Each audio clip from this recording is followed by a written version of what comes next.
the 17th of November. I'm going to open the meeting with a karakia. We ask that through the board's discussions and decisions, the representatives elected may advocate on behalf of the Bay of Islands-Whangaroa community with aroha, imagination, skill and wisdom to achieve a fairer and more united community that enhances the well-being of the community and solves the community's problems efficiently and effectively. Just like to introduce ourselves to you this morning, board and staff, and welcome the public online and those of you who have come here in person to present to us or simply to observe our meeting today. Welcome. I'm Belinda Ward. I'm the Paihia Subdivision Representative and I'm your chair for the day. I'll go to my... Kia ora koutou katoa, ko Nicola Smith tōku ingoa. So I work for Far North District Council as a community board coordinator. Kia ora. Yes, Lane, that's what I do. Good morning, everybody. My name is Lane here. I'm the representative from the Kerikeri Subdivision. Yes, good morning. I'm Bruce Mills and I represent the Whangaroa Subdivision. I'm sure that you enjoy the subdivision. I'm representing the district and I'm appointed to this as the interclass-between council.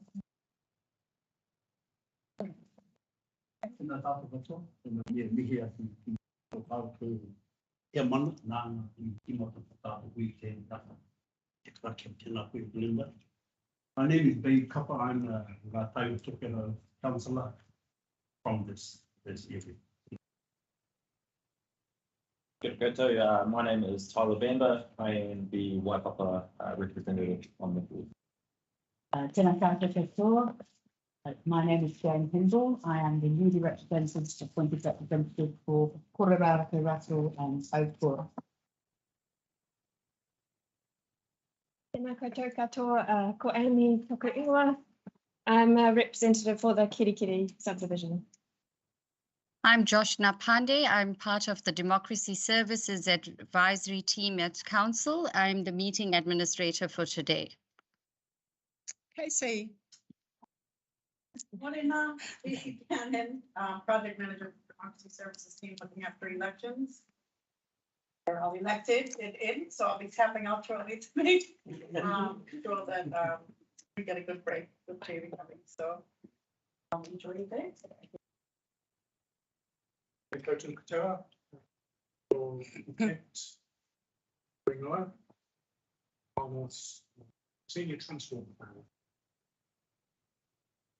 Just all matters transportation, medium activities.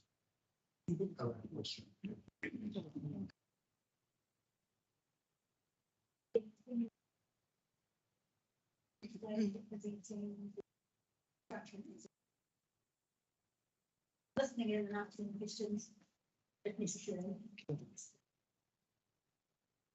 From Hammond, I am your stand-in funding advisor today on behalf of Africa. She is on leave for Parliament. Very important person. Well, you all are great to have staff in the room and all this combined knowledge around us.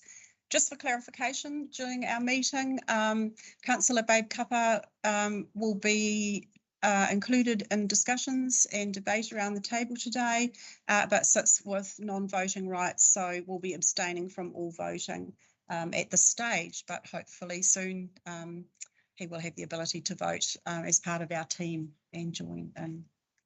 So with that, no further ado, we move into the meeting. We have no registration for public forum and we have no deputations. I think, do we have anybody to speak in public forum? No, I don't. Email.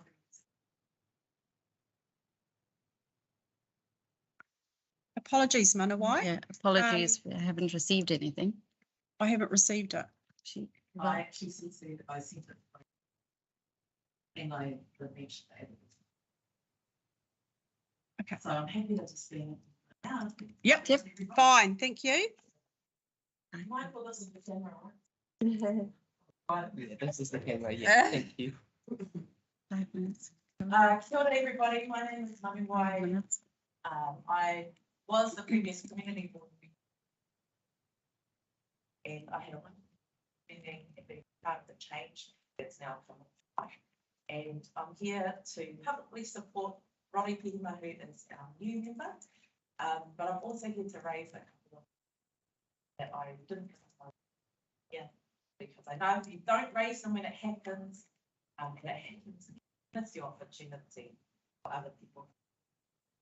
I'm going to come over and I'm just going to physically put my hand already, but just to acknowledge my connection with him. Our community is around 80% Māori, so it is a Māori community for us. And so when I first came into the space, it was really unfamiliar and quite tough to be in almost a fully Aotearoa space. And to me, it wasn't that friendly or welcoming. There were very welcoming people here, but the words, the way things are done, it was based on Pākehā norms and Pākehā values. And while I am Pākehā as well, it was very tough to advocate for a predominantly Māori community in a predominantly Pākehā space. So I just wanted to acknowledge that.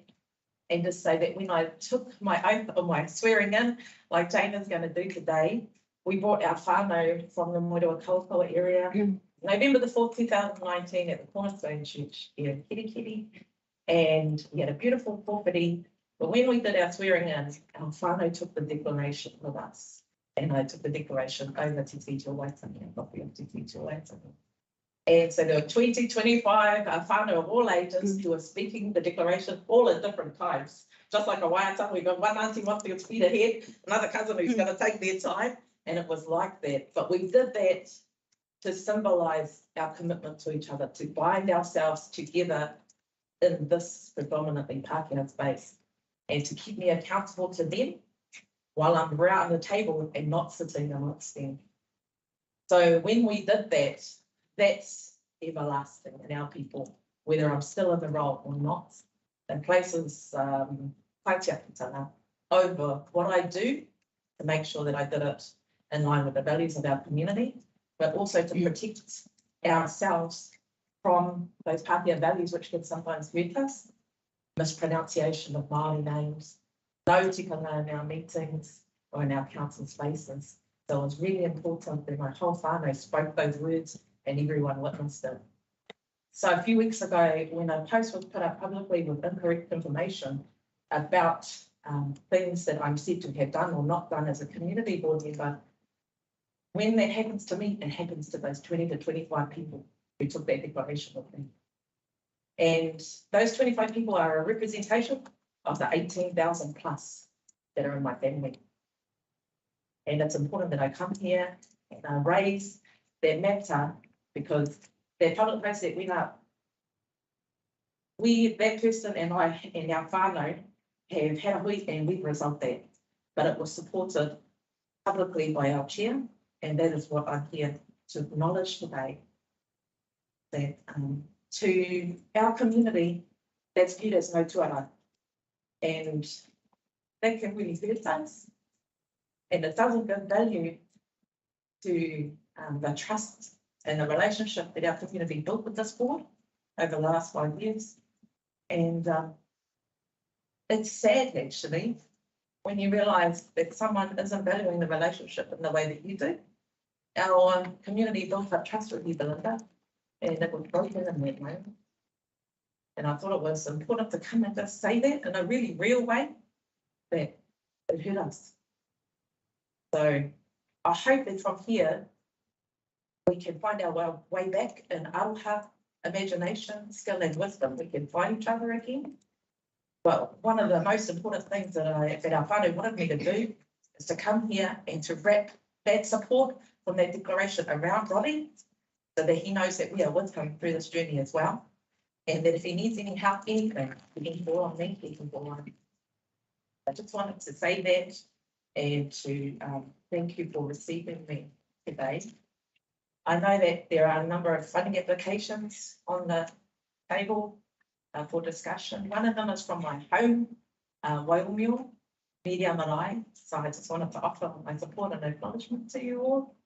And while there's a policy for how funding applications get granted, I've seen our hearts went out over that policy. You know, some of that policy sometimes says we don't grant funding for professional development. We don't grant funding for facilitators fee. We don't grant funding for vehicles. And we've done all those things because our NACO reached out to our community when they came to call. So I know we absolutely have that money for what you're asking for that. So I'm so grateful that you came and asked for it. I know it's here, just whether that willingness is in our hearts or in the liberal grants.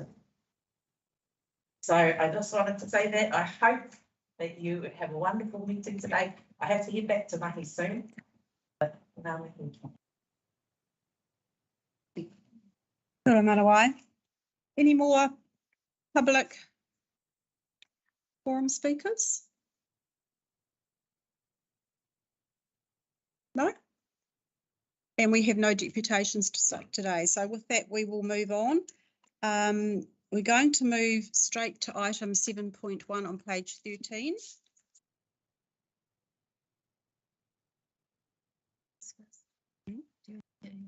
No. So you've got the declarations there. Okay,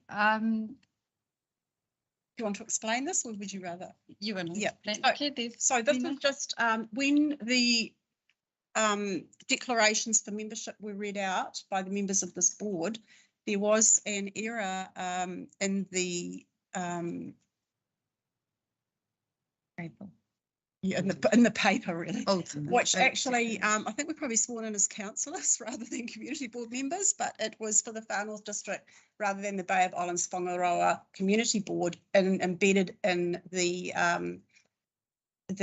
declaration that we read out. So some of us will be reading that out again just to correct and reaffirm our positions on the community board as community board members. So I will start the proceedings. Thank you, Josh. So I, Belinda Ward, declare that I will faithfully and impartially and according to the best of my skill and judgment execute and perform in the best interests of the Bay of Islands-Whangaroa community the powers, authorities and duties vested in or imposed upon me as a member of the Bay of Islands-Whangaroa Community Board by virtue of the Local Government Act 2002, the Local Government Official Information and Meetings Act 1987 or any other act. Dated Kirikiri, the 17th day of November 2022. Okay, accepted.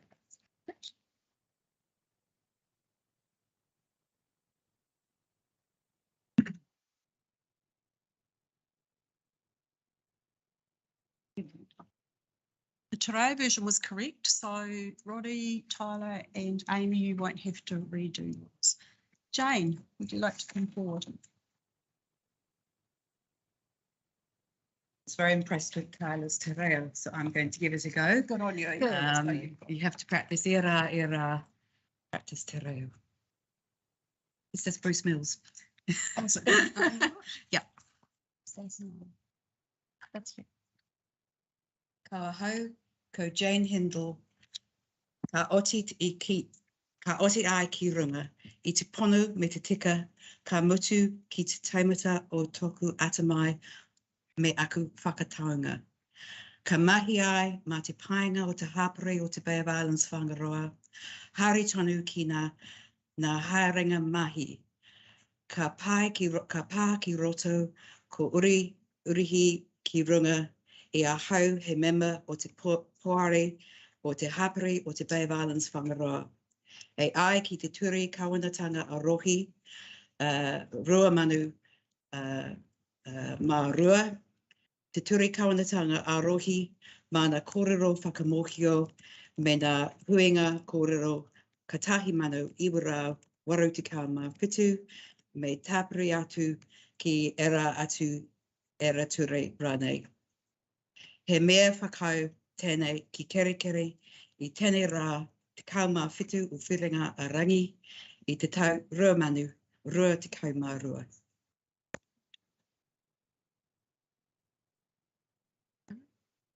Yeah, you can.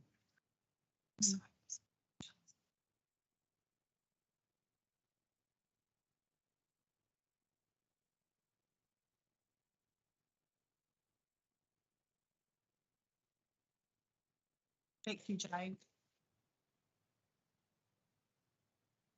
Next, we have Bruce Mills.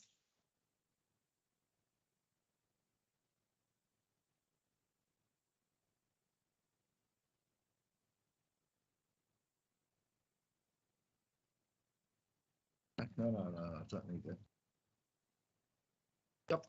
I, Bruce Mills, declare that I will faithfully and impartially and according to my best of my skill and judgment, execute and perform in the best interests of the Bay of Islands-Whangaroa community powers, authorities, and duties vested in or imposed upon me as a member of the Bay of Islands-Whangaroa Community Board by virtue of the Local Government Act 2002, the Local Government Official Information and Meetings Act 1987, or any other act.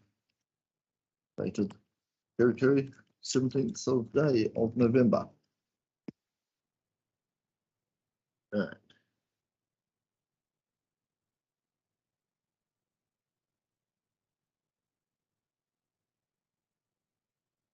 Thanks, Bruce.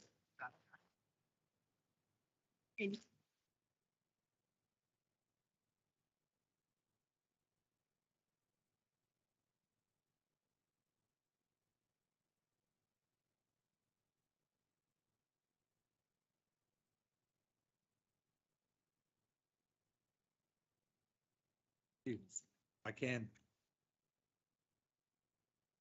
I, Lane Eyre, declare and faithfully that I will faithfully and impartially and according to the best of my skill and judgment execute and perform in the best interests of the Bay of Islands community powers, authority and duties vested in me or imposed upon me as a member of the Bay of Islands-Whangaroa Community Board by virtue of the Local Government Act 2002, by the Local Government Official Information and Meetings Act 1987, or any other act. Okay.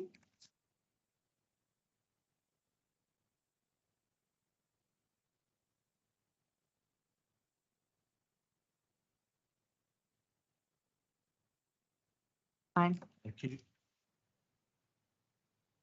And last but not least, Councillor Ann Court, who has been appointed to our community board.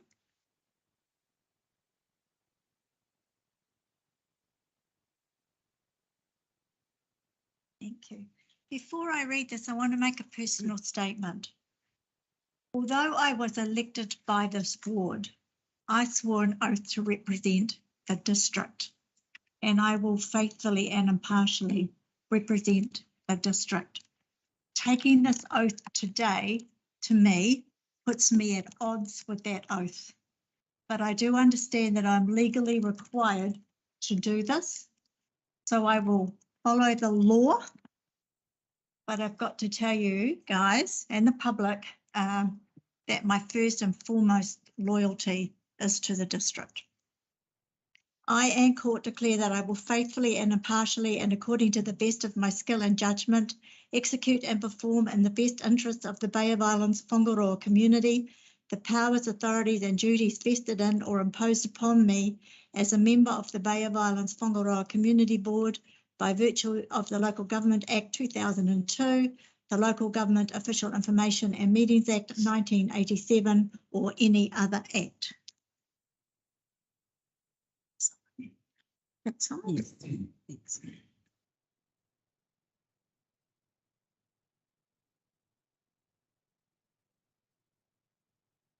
Lovely, thank you, Anne.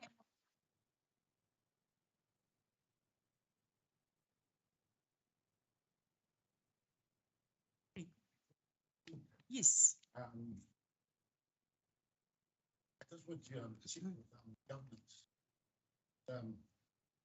We took the oath. And I was understanding that in order to share and to read the declaration, read by the declaration. And so I nominated you that you taking place. Party governance is how does this affect the placement as the chair? And there'll be any ramification. Basically what I'm saying is that if we weren't Well, then it's part of the board. Mhm. Because I wanted to. Roddy, it's more an erratum on the oath itself. It's not actually the oath. The oath was taken on that day. The erratum is that it referred to the Far North District Council and not the Bay of Islands. So it's still covered, and technically and legally, the chair was elected on that day. So it's still above the board. I'll just point out to Roddy, it's actually mentioned twice in the declaration.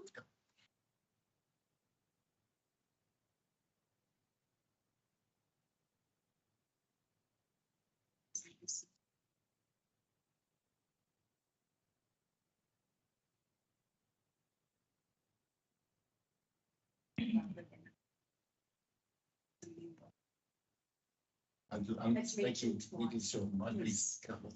Yes. Well spotted, It was a Roddy. good question, but it Yes. wasn't easy by the meals.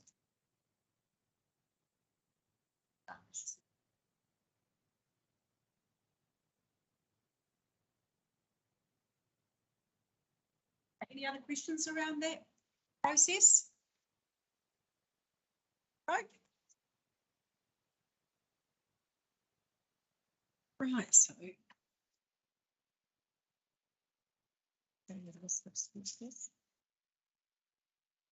Don't have to move the second this. No.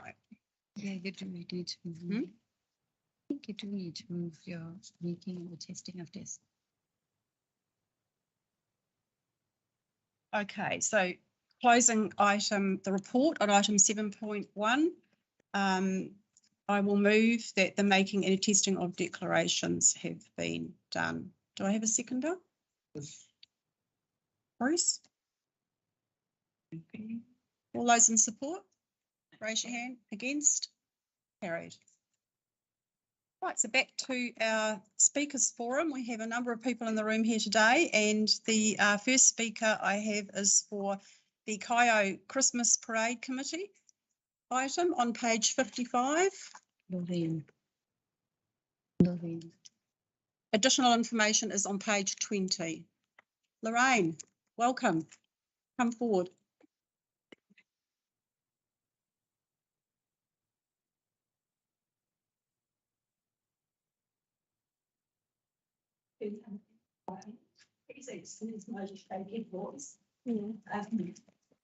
In September, 11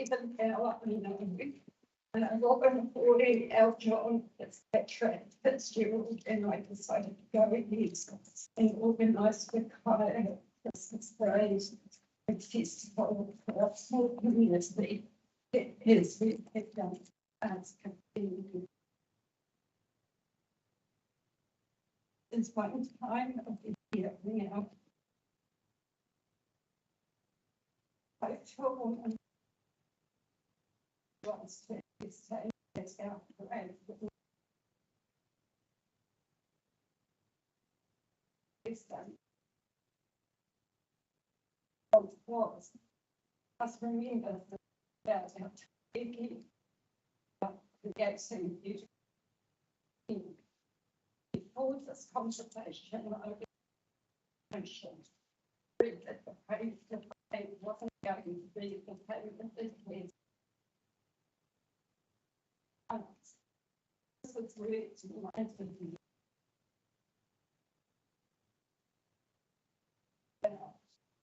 think it's problems in with funds and they got us to easily take a face painter at the end. Games, prizes, and this and we have to things. Sure.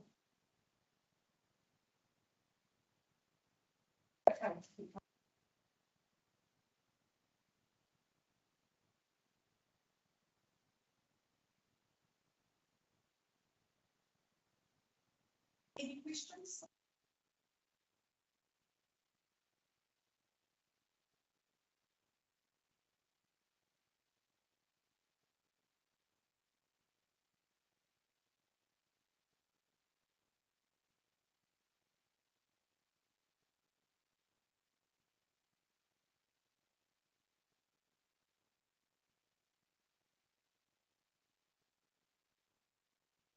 questions for, I had one, Lorraine. But the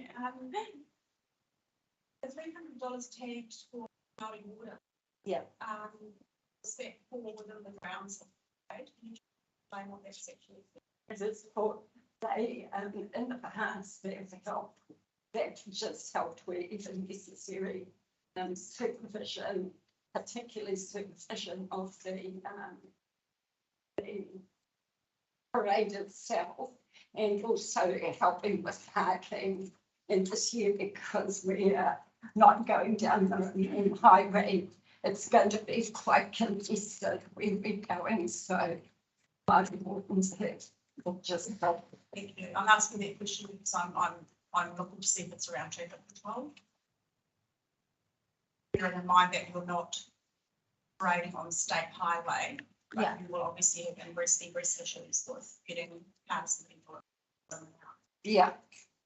Well, by that stage, I hope that all the cars will be parked, and so yes, they will help with that. Yeah. And hopefully it's a lot of things.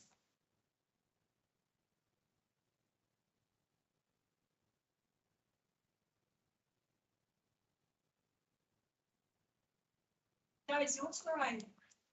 Yeah, thanks for coming to present to us.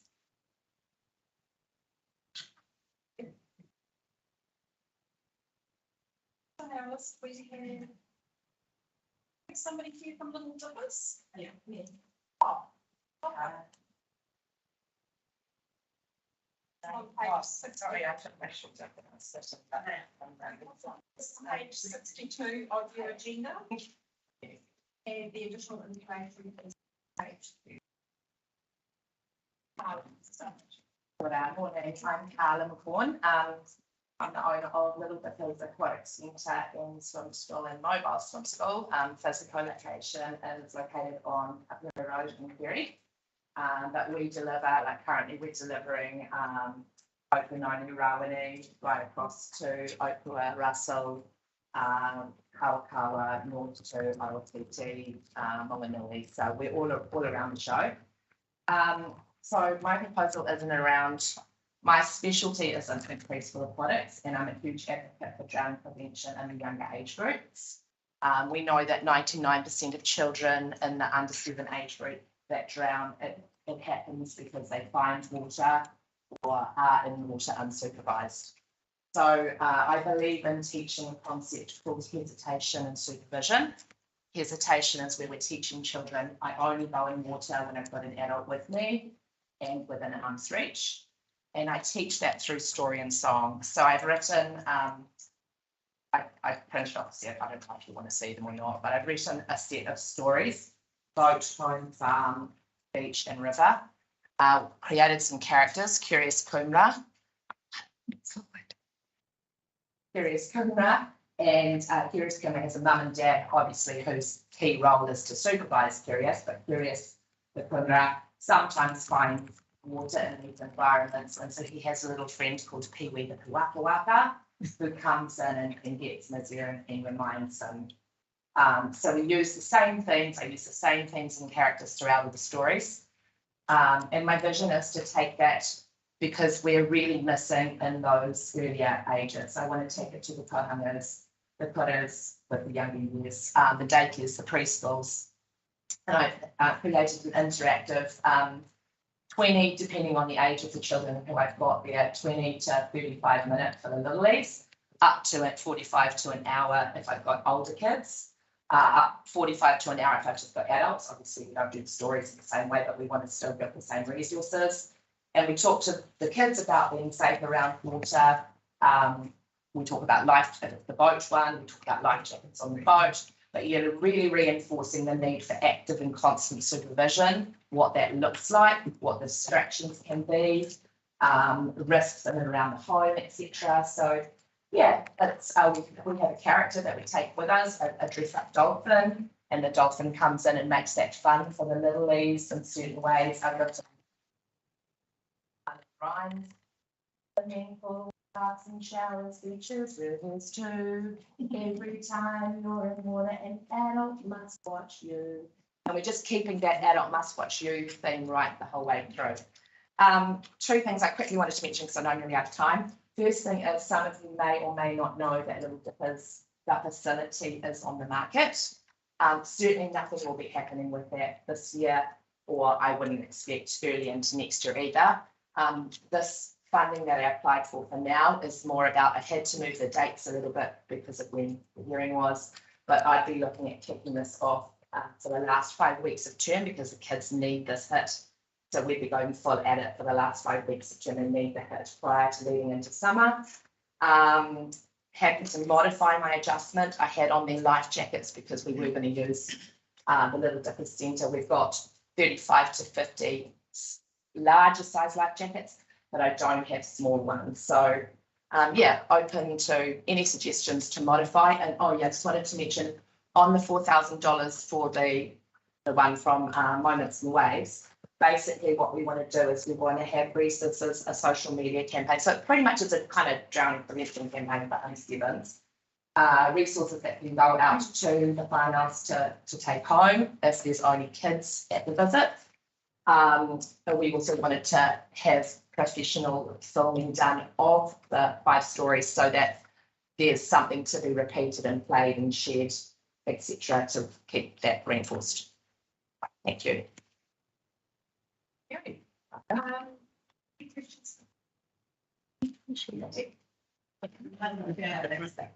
just wanted to clarify the timing of this, because you say like, for instance, it's for term 4. Yeah. And we're really not really on time. No. At all. So I modified the times a little bit to start next Monday. And I mean, the truth is, whether we're successful in the funding or not, we'll do the immediate local because we can afford to. And it's a commitment. We do it every year anyway in the immediate local, but I just think it's far-reaching areas that I'm seeing that are not getting the info. And I know it works, that we've got local children who can come in now at 4 and I can say, what are the rules about swimming? Are we allowed to swim without an adult? And they can say no. And they know, what about when we go on our boat? What do we have to wear on our waka? You know, they know what to say. So I just think the whāra is missing out, but I'll go ahead anyway. So we changed it to the last 5 weeks of term 4. It could also kick into next year. But obviously, if we can get a bulk in ahead of Christmas is ideal before everybody breaks. But I'll send that round too with the dates. But that's the example of what we're currently doing in the it's November and December, so we're chocker, but if we can get more funding towards. And stories and songs are on the way around now. I noticed what's your minimum number? We don't have a minimum number. We wouldn't, if you can build together in a plumpy group, sometimes parents as first children as a group or plumpit might only have 6 whānau there with their little one with the babies. I'll talk to them how to do an early introduction to water, how to get them used to water on their face and head by using verbal cueing, and then I'll take my lead to talk them to how, you know, that's the real key thing for them is supervision. So it's being aware of where the hazards are in the home. I might tell if it's appropriate a story of the situation that has happened, because I mean, it's not just the drownings, it's the hospitalizations due to near drownings and the impact that has socially, emotionally and financially on the whānau, but of course the community too. And the second question, do you have a delivery today? No, but we do have a staff member, Karina, who helps us with that. So for example, we did Waitariki last week and we're delivering a moriwa today and tomorrow, yesterday and today. And so I will choose a staff member who is more fluent than I am, but we are trying. So we'll always use the keywords that we do know. Sorry. And then also because it's a joint delivery, normally we work with someone within whoever the organisation is, and often they'll help us with the interpretation and we'll learn a bit more as we go too. But it is an area I would like to build. My last on. What's the long term? Well, I'd love to be able to create a model. That's why I've done the whole range of stories, because you can really only, so obviously the stories that are coming around, if it's to a preschool or like younger age, 3 and 4 year olds, a lot of that, like some of the more techy stuff we drop out and it's just the simpler messages. But I'd love to develop a model that means that we can sustain it right throughout the year. So on the off seasons, the winter seasons, we might be doing river. So that we're rotating it so that everybody's getting some info. I say teach the kids, educate the the parents, and change the culture, and I think that's what we need to do. We're hitting up the other levels. So with top energy funding, what we're able to do in the old age group for the schools with 1 dry session and 3 in water is helping, but it's the young ones coming through, and that's when they're a lot at risk. They shouldn't be, because under 7 they should be with us at all times, but we know what kids are like. They're curious, especially around water. So Sorry, last. okay. Apart from the funding, no. I had a chat with somebody and talked about it, and then they said, well, you could always try applying. And I thought, well, I don't think businesses normally do, but this concept, whether or not there's Little Dippers as a centre, which I hope and pray that does, if it does sell, that it says, well, in fact, I won't sell it if it doesn't say a centre, because I built that 19 years ago and my heart's with that. And there's no indoor heated pool around that can specialise for baby preschool and school age, if we don't have that one. So I really do hope that continues, with or without me. But the other side of it, the stuff, I've been in aquatics my whole life, since 14, I'm 52. My whole life has been in aquatics. This is where I want to go, is the water safety awareness and drowning prevention. It's what I'm good at, it's what I'm passionate about, and I'd like to make a difference up here. So that's my long-term goal with it. Yeah. Any questions? So you're not making money, like charging a day? No, no, because it just would never happen otherwise. It's got to be free. Yeah. How do you make it feasible without? We could do it because we've given it. So, but that's why we can't travel as far. Yeah. And deliver as many. But I mean, but I should have brought the list with me, but the list of people who are interested and have seen and understand the concept is huge. It goes big as we want it, really. I mean, it's a fun thing, I think.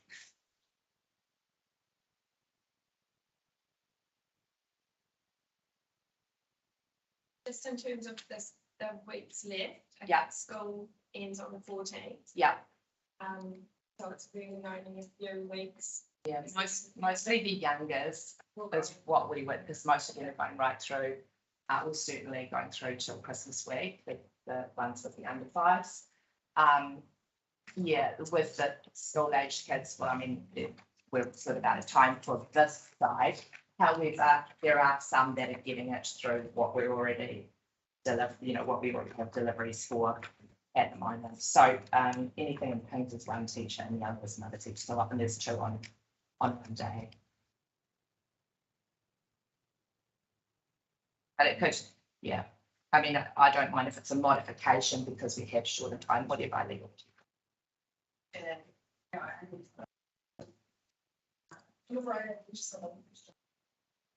So the life jackets, is that not really something that's? Yeah, what I was saying is because Little Dippers are on the market, I thought it might have been a question for people like, if you're not going to be able to bring them in and do, and because we're going to offer free in-water component if people are interested, and we wanted to be able to provide life jackets for all ages. So this comes under, we have a training that we all are part of called Safe Boating Training, and we have a commitment to deliver that free in the community, but a lot of times it can't get delivered because nobody's got access to the water. We've got a lot of off-peak hours where we've got the water, we've got the boat, inflatable boat, we've got adult life jackets and older school age life jackets, but we didn't have any littlies. So I just wanted, but I crossed it off mine. I'm happy to take that off if people are concerned, well, she may not have water to deliver in. I'm happy for that. Yeah, just any modification is fine. But I figured, I had put the application in. I as well turn up, tell you about it, even if I'm not successful this year, it might be something that you think about and we look at getting a better plan forward, more preparation for next year. Yeah, I was just going to query your capacity, to be honest, because, you know, you've got a big program, committee schedule, and is the capacity within your organisation? Yeah, so we have 10 staff meters, distance of the capacity, full, staff members. Little Dippers itself is only operational on site Wednesday, all day Thursday and half of Saturday. So we have enough people to deliver Mondays, Tuesdays, Thursdays. Yeah, and there's always enough of us and me. I can be in 3 places at one time. When you say the scope is much broader than the local scope, how far do you sort of envisage? Yeah. Well, listening to you guys talking before about regions, I also don't want to talk similar to what you've read. My vision is for it to go as far and as wide as we can take it, because the need is in a lot of the outlying areas. But if there's only certain scope that this funding needs to work within, well, I'm happy to honour that. No problems. I just would need guidelines. But like I said, next week we're heading out to, we're doing it on the same day because of the distance, Okanoni and Rawene. We are doing Karatu and Paihia in 2 weeks' time. Need you to look at that with the projector in classrooms, right? Oh, yeah. So, and that's another thing. Look, I'm happy to go where I've always gone without the projector. And the thing, it does make it more professional if it's something when you're working with the adults. So if it was a community centre event where, you know, we could take as many people as the hall fits for, and then I just cater it to that. That's just a presentation that I put together that kind of covers Johnny statistics, where we sit in the world, but it's more an adult type thing. If we had it and we've got enough time in the centre of the school, then we'll use it to show, if we're school, we would use it to show images. Not in the schools have got their own for that. Pictures of rips, how to tip a rip, what's wrong in this picture, that kind of thing. So yeah, again, that's something that we could leave off, look at later. Thanks, Tara. You're welcome. Sophia, we have other. Yeah, no problem. Thank you very much. Thank you. I know you don't. Thank you. Right, moving on, we have Lydia Marai on page 69. Shane's. Okay, the additional information is on page 58.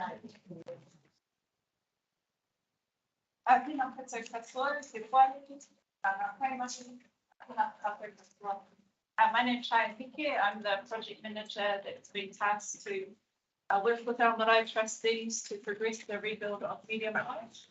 It was also the application. The only additional information to what you already have is that we've obtained resource consent. We're able to do resource consent years ago. And so I realised that the amount we're requesting is sizable for the funds you have available to allocate from your placemaking fund. And I know that you'll be wanting to make decisions that are most impactful for the communities that you serve.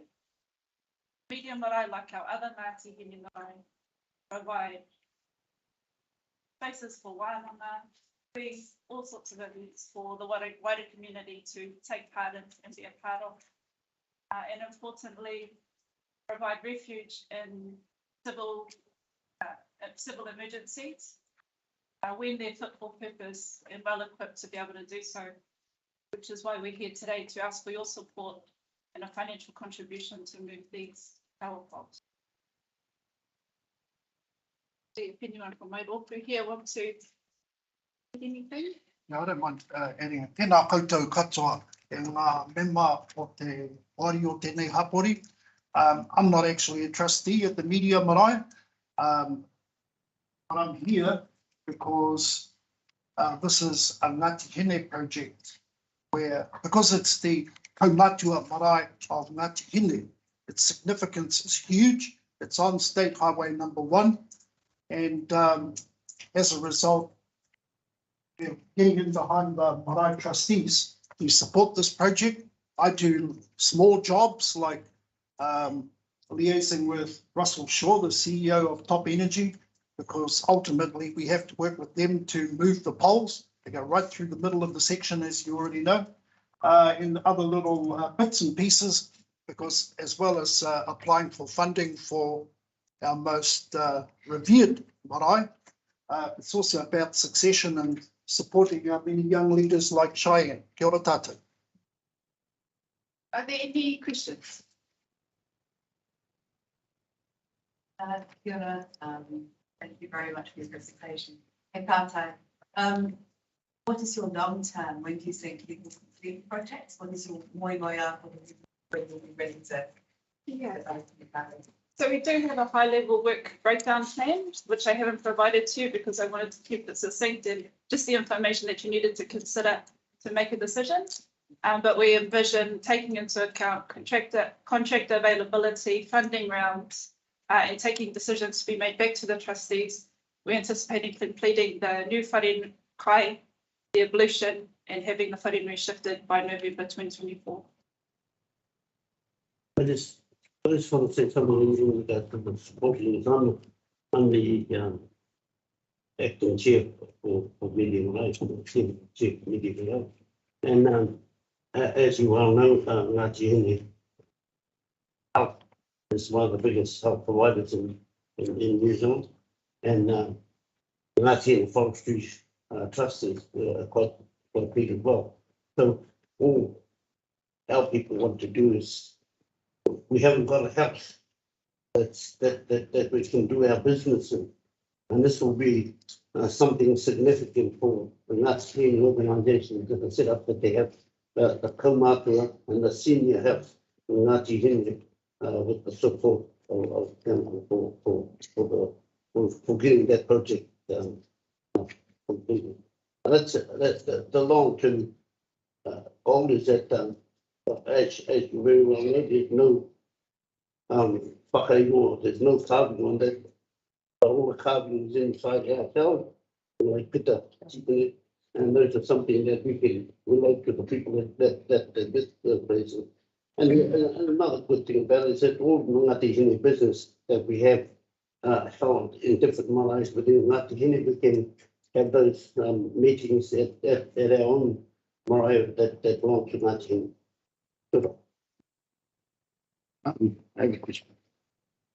Without the possible relocation of the power poles, others that affect your project? It does affect the entirety of the project. So without moving those power poles, we can't progress to the next stage.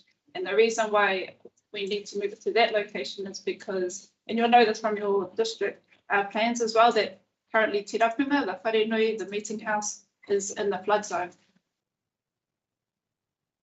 Probably the cost of that is quite significant too. So that I've been trying to sell a few hamburgers and sausage in trying to do that.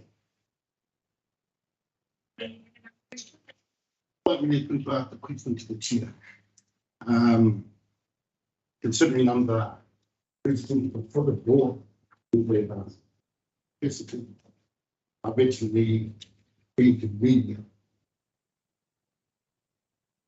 It's like the issue, and on this occasion, I met with Ricky Knuckle. So basically asking if it's appropriate, I think, speak to that. Apologies for not formally due deliberations. I'm just definitely the board have. Thank you. Madam Chair, at the time of deliberation, this is open for forum. Yeah, I'm just calling when the board.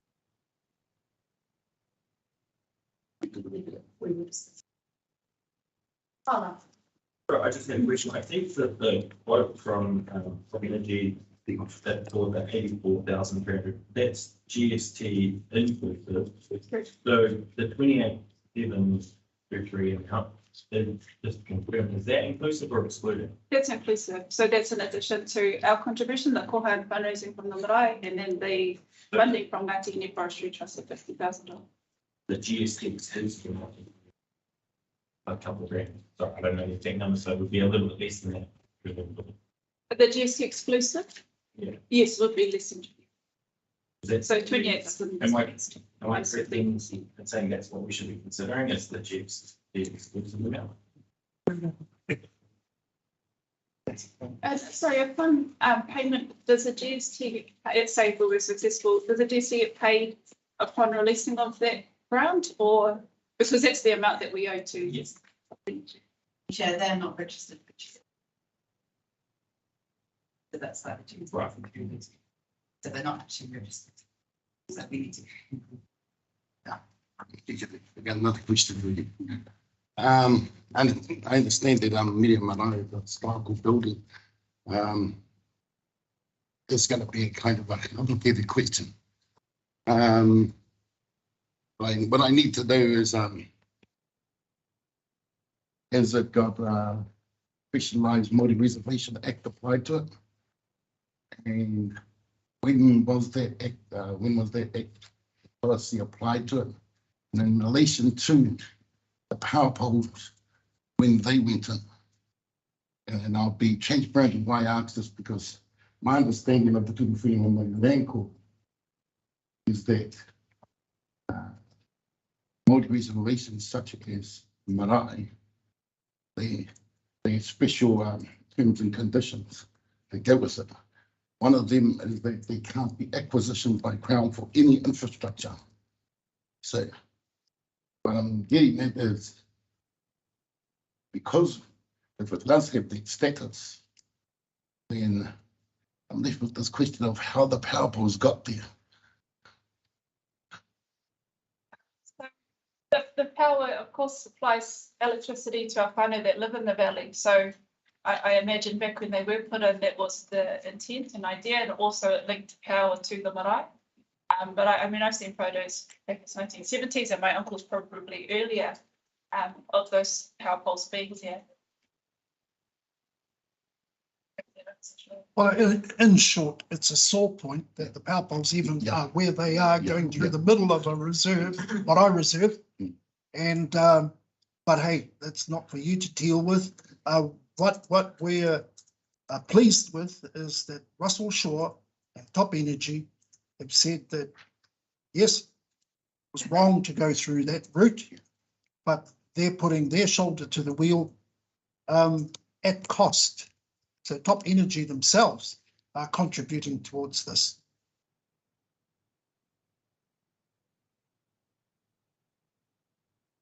Add that, sorry, just something that I heard before about declarations. I would say in my time as a board member that if I was sitting there today, I wouldn't perceive any perceived potential or actual conflict of interest on voting for this if I was a board member, because I can't see any direct financial benefits going to you as an individual. So just because that was raised, I thought I'd add that in there. So I just want to say, in regards to Peter's comment about Papua Energy's contribution, I suppose is that we've had a lot of meetings with them in regards to trying to get the actual power poles moved without any cost to us, because we've sat down for so long and trying to, and we even said that we would contribute some of the labour for this. But I suppose because of their procedures and how they do these, they've already got contractors that are already contracted under them. So, and it's still a huge cost to our people to remove this stuff. So that's a thought point. We can't keep on crying about it, otherwise we're going to have our police deal with that. So we're going to go ahead with the rebuild, and if there's a cost to removing those power poles, we'll remove them. But we still can go back and revisit that when the completion of the building is done. James, I just saw in the full application reference to a public parliament for the right at some point. So that's another really good reason to see that this is a place-making opportunity. So can we just, is that an absolute dream, or is it, plan in 5 years' time? Or I know there's some. The priorities of the trustees is to get it to a functional state, which will be the wharekai and the ablution. and also taking into account the cost of building a whareatanga. But it's definitely in our aspirations to achieve that. And we will still work toward it and come to those corridor as we be closer to it. If we can complete just the wharekai and the evolution block, we've got a function line that could probably sustain itself because of the how huge the Ngāti and the organisations are. There are a lot of our projects and things can be held at that mine. But at the moment, we're getting nothing there. So I think it's a one-off after, and I think after that, in my experience, that place will be functional by its own.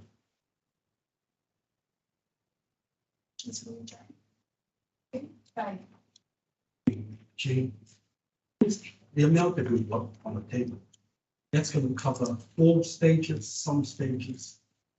So that's the cost due to the energy for the moving the power poles. That's stage one. On page, we've got additional information. I know there's 300 pages here. Go to, hence I've got paper and not scrolling. Page 65 on your additional information does give a breakdown. This is stage one. And you are going to be completed by November 2024, is that correct? So that is the entirety of the wharekai, the evolution, and having the wharenui move to the use. And just quickly, because it's on State Highway number 1 where it's located, it is very much a community facility, particularly in times of emergencies. But it's also part of the wider narrative where you've got the caves across the road, Rua Peka Peka, Te Hononga and Kawakawa, so it's a key part of the larger narrative that I know you were making. Yeah.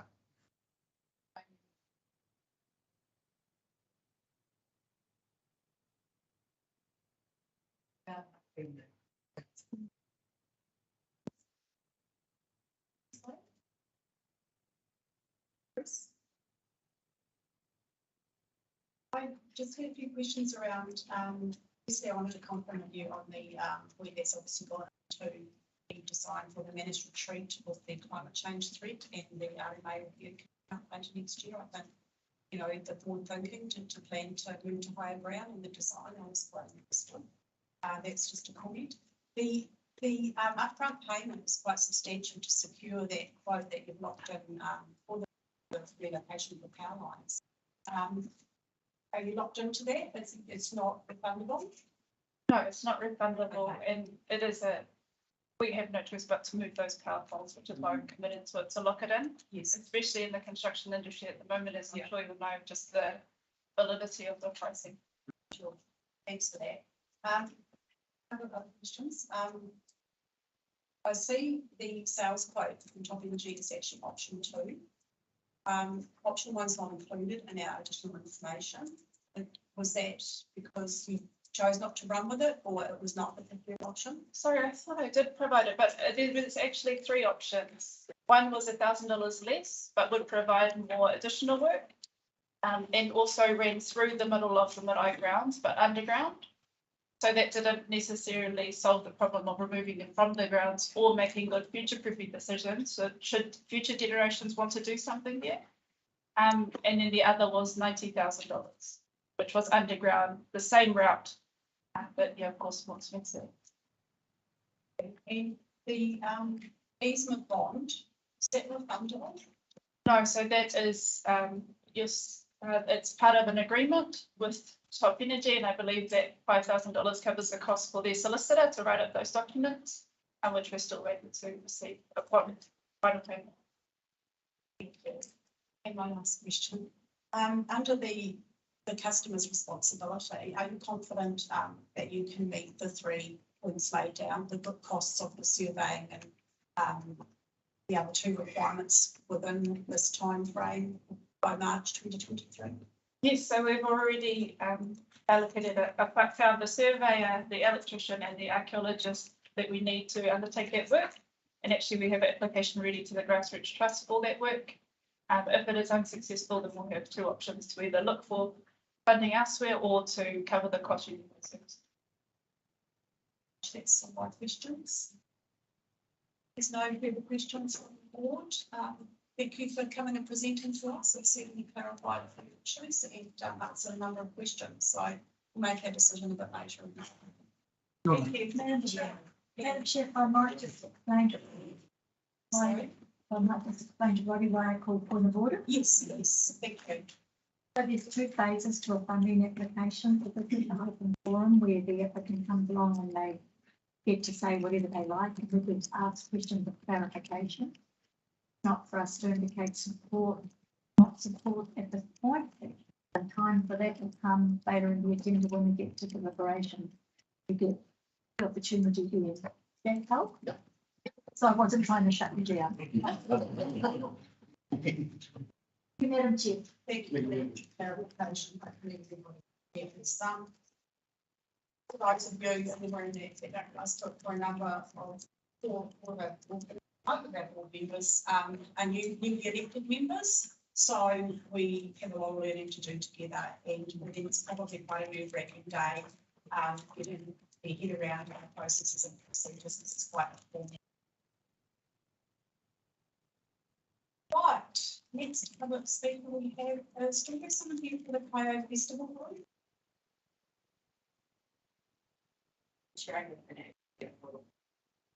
And it's not coming? Okay, it was. You may still turn up, we can always do that. So next we have the Northern Community Family Services, and I'd like to welcome an ex-elected member, David Senior, who's come south to present to us today. Welcome. Haven't seen you for quite some time. Oh, yeah, you too. Yeah. You're in Kirikiri now. We live in Kirikiri, yes. So we moved over here nearly 2 years ago, Oh, wow. and hoping to get involved in the community out here and getting my feet on the ground. So this is my wife Philippa, myself David, for the Northern. I'll still get my head around that name, Northern Community Family Service. My wife and I have just come on the board back in April this year. And so I'm presenting this on behalf of our administrator who couldn't be here today. And she was the one who put this application together. So, just I'll just interrupt you, David. And the additional information is on page 90. Thank you. Yeah, I'm sorry about it. By the way, I'm finding it a little bit difficult hearing you people. Linda, I can hear you okay, but the others, if you have any questions, just, make them clear. My wife's got this stuff to read. Obviously, I can't read it if I need to answer any questions. So I'll give that to her now. But I think you've got all the information in front of you. It's been a learning curve for me, and I realised that we are doing a fantastic job here in Kirikiri. We've found our support and all the stuff we do primarily around budgeting and so forth, but we work in conjunction with the food bank, the food Kairos Trust. So we work together. But often a lot of people come in and initially around food parcels, but eventually come on to us for budgeting stuff. But it goes a lot more than budgeting really, because at the end of the day, once they build up that relationship, they then come back for other issues in their lives. And we've had clients come back for support around court cases and all sorts of bits and pieces, which we're quite happy to be involved with. So really, the organisation's not just around budgeting, it's much more than that. And I think in the figure there, and before we came on board, they've done over 1,000 clients since they've been going, and a lot of those clients are coming back second, third time for other issues in their families and their whānau, and we're quite happy to work with them. So we have two staff members plus the board, And they're doing a great job, they really are. And, you know, I'm hearing very positive things. And one of the reasons why we committed ourselves to that coming over here was because we saw how needed it was in the community. And a lot of our clients are not just from Kerikeri, they're from all the surrounding areas. We have clients coming from Moreira, Kaikouri, all over the place really, coming in. And I was told that near enough 80% of our clients are married. So that's interesting.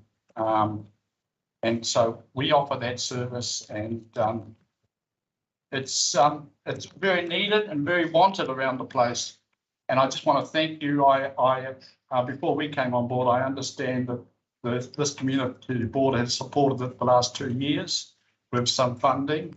And can I say it's well worth continuing to support this in some form or another, because it's a real need in the community and it's a hands-on thing that needs to happen. So I'm here ready to answer any questions you have.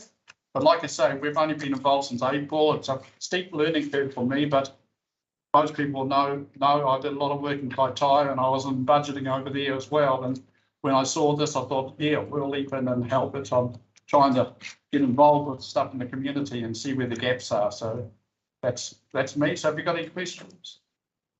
Great, thank you.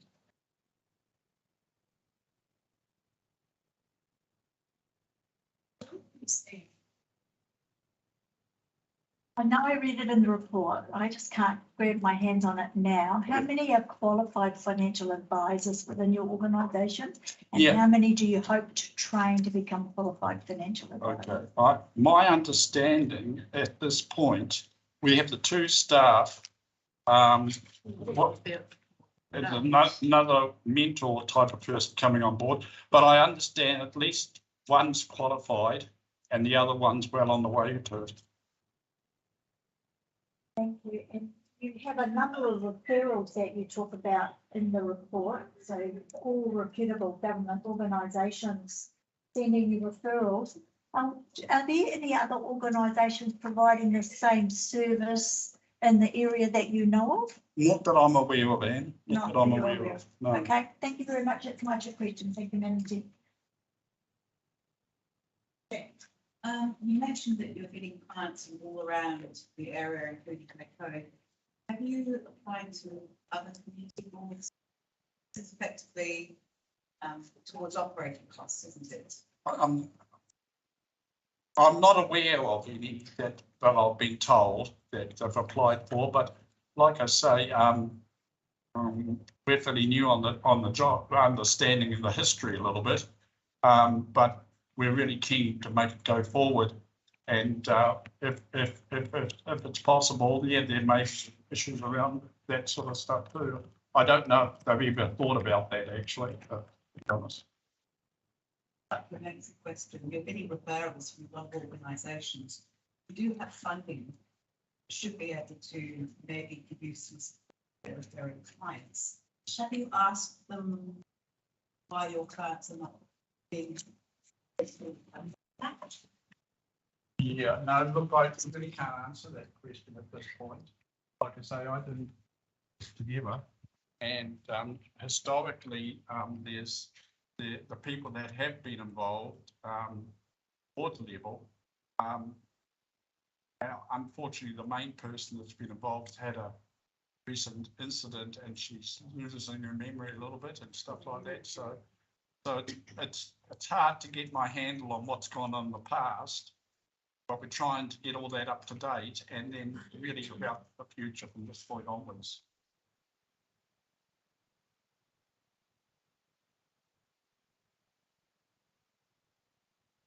That's quite a valid point over there. It's no breakdown. I understand it's a lot of sensitive information. But it would absolutely do a breakdown of the industry people, which I'm sure would be too difficult. I don't. I kind of hope the end can be for a number of people. Yes, yes. Yeah. And so it's quite probable that there are a number of people that come over the Waimea. That would be.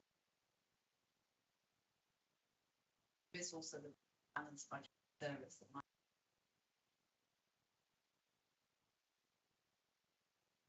Customers, yeah. I'm sure that it would be called customers, but client basis.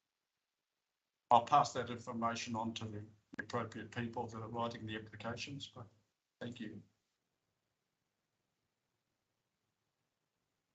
I just have one, David, you may not know the answer, if you have got communications one. Have you had any outcome from since submitting your application? I believe there was a Baptist ministry last year, before we were involved, gave them some funding. And I believe it was around 15,000. There's still a little bit of that money left to be used because apparently there was a person that was involved that through the COVID thing left and didn't actually send in the report, you know, about how the money was spent. So still a bit of money left there. And we're just asking for an extension on that. And as for Foundation North, I believe we've got an application ready, but we haven't sent it in yet.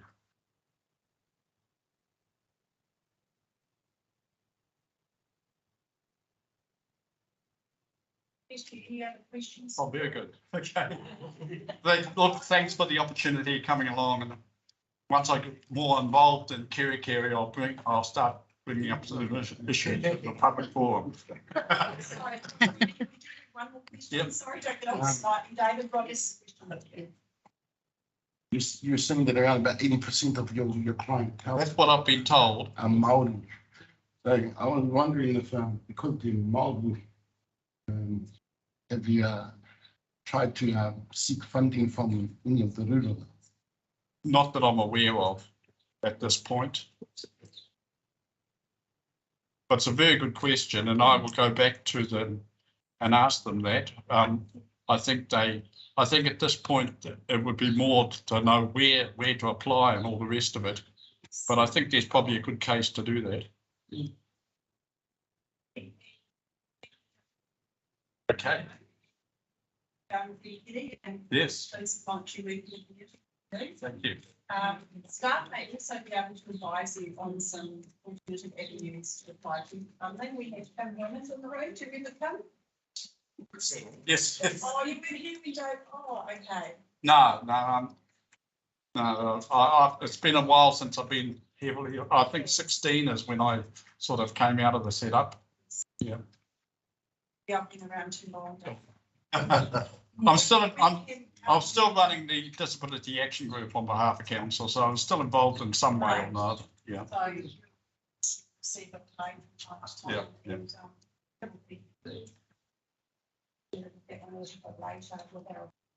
Yes.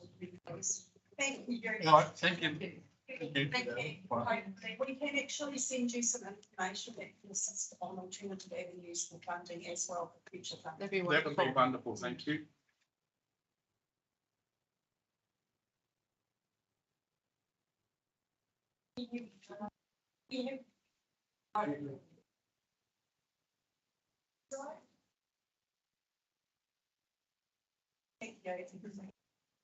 Next speaker, we have Nola from our Community Charitable Trust on page 92.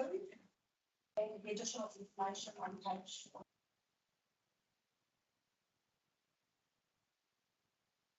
Okay. Hi, I'm Nola Blaney and I'm here representing our Kerikeri Community Charity Trust. And I am a volunteer. And basically, I like to say we're desperate and broke. Me too. Yeah, we all. And let's face it, we're one of the largest growing towns in the north. And without our Kerikeri, we would not have a Christmas in this town. And I know we tried to do something for the first year to put it after the Lions stopped, but we were hit by COVID.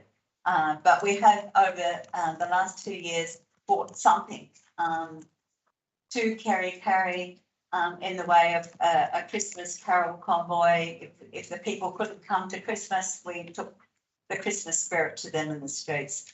And we did 5 nights last year of the Christmas carol convoy. We also put up the baubles in the street.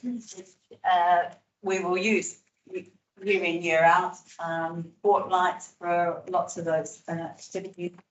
And we also did the grotto and the Grinch, just to make sure everybody had a smile on their face as they drove past it. So this year, this is our first year of holding Christmas in the Domain. So that produced a whole set of issues for us for the first year. A couple of those is that we're running the parade. We have to designate an area on the Domain, keep people safe. We all know, a bit like sheep, one goes across there and 300 follow. So we have to, for health and safety reasons, do a designated area. We've had to go out and buy, we estimate, 300 pigtails at $300 at $3 each. So there goes 900. We've had to hire generators because unfortunately on the Domain at the moment, until it's completed, there is no power on the north and east side.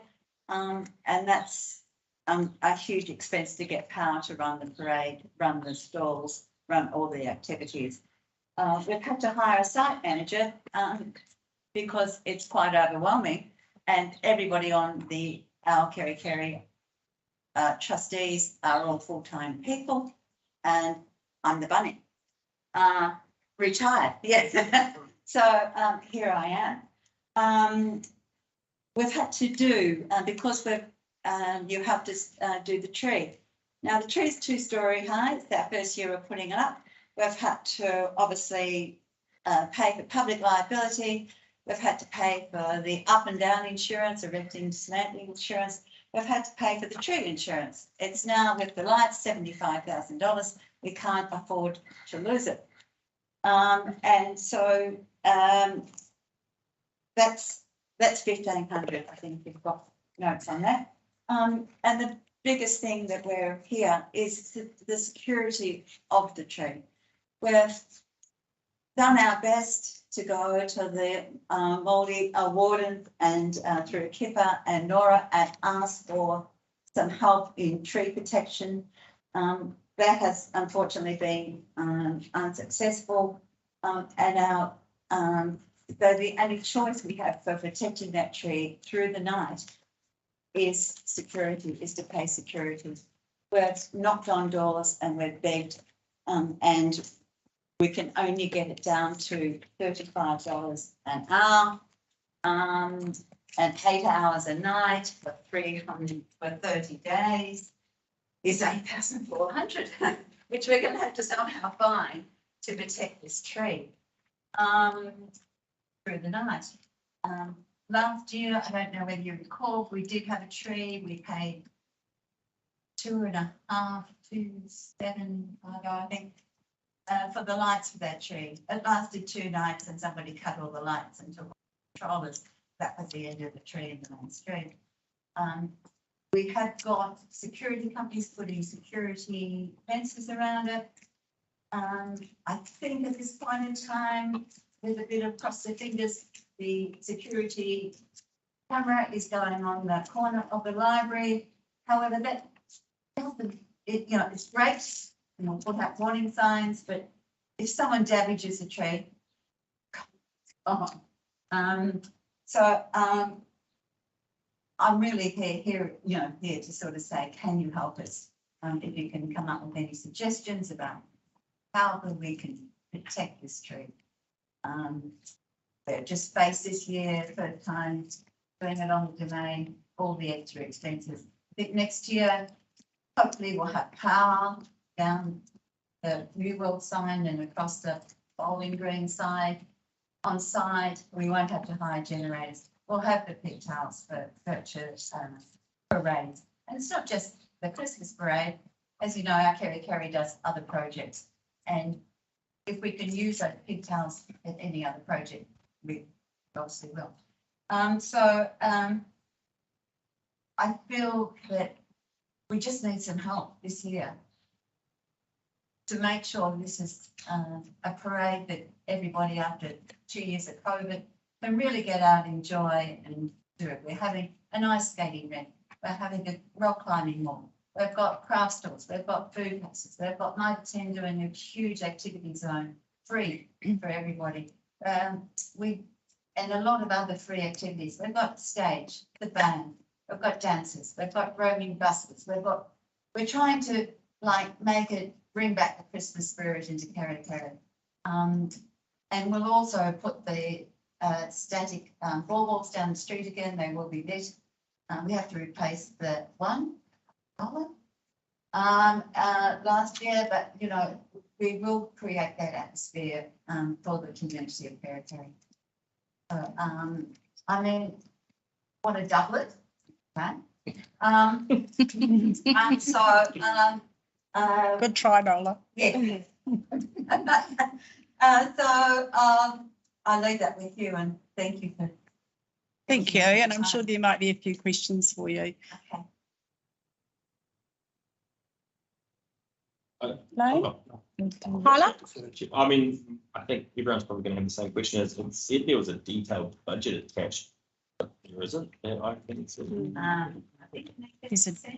There is additional information. even with that. There's no Oh, you mean the actual We don't know what breakdown? money's for.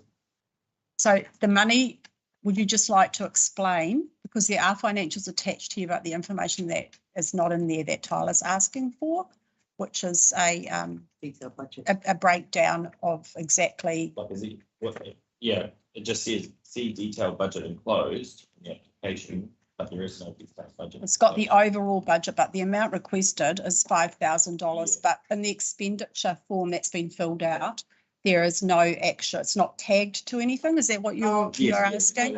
Yeah. Yeah. Yes. You may not know, but Anita is the chairman of the trustee and she is the chartered accountant at White. Perhaps I could phone her and get her to put through to you. I don't know, but basically at this stage, we have had some donations from companies to put this on, but trying to do that and the cost of the outlay of pigtail generators, it just goes on and on, and insurance, everything else. We are begging and borrowing from this bit. Can we save 500 here? Can we save 250 here to make this happen? Basically, and now, you know, our biggest concern is the security of that data. That gets wrong. We'll hear about it. So Nola, I think what Tyler's getting at is in the application form itself, there is no breakdown, and what we're trying to determine is as a board, we have a policy whereby we give $2,500 for a festive event, and so $2,500 is generally a given from this board with Christmas funding applications. You can apply for up to $5,000, but the other $2,500 is tagged to traffic management and traffic management plans. What I think we're seeing in front of us is there is a little confusion in the application. It appears that you're requesting to keep $2,500 from last year to carry it over into this year. Is that correct? Yes. Yeah. Does that answer? So they're looking for 2 pots of 2.5. Madam Chair, that is one question, I think, but the second question I think we all have is that we don't know what we're looking to spend the $5,000 on. Okay. Because it doesn't say whether it's for security or lolly scramble. It's going to. It's definitely going through for security. So you are asking for $5,000 from this board. Yes. For security. Yes. For the Christmas tree. It means that we still have to find the other 3,400, but that's what you're asking yes, for. Absolutely. Right. Thank you. Roddy. I was just wondering if the committee had approached Community patrols. I actually have them in my community. Been out on patrols and it's free. Yes, we have. Yeah. We have, but they only do it Thursday, Friday, Saturday and Sunday up here. And it's only up to 12 or 1 o'clock. According to the police, most of the damage is done between 1 and 5.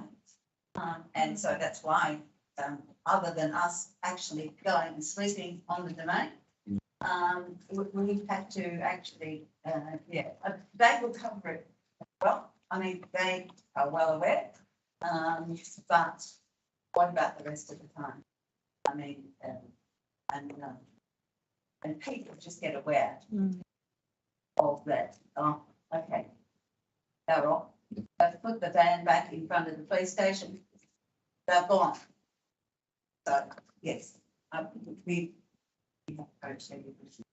Thank you. Any more questions, Roddy? Elaine.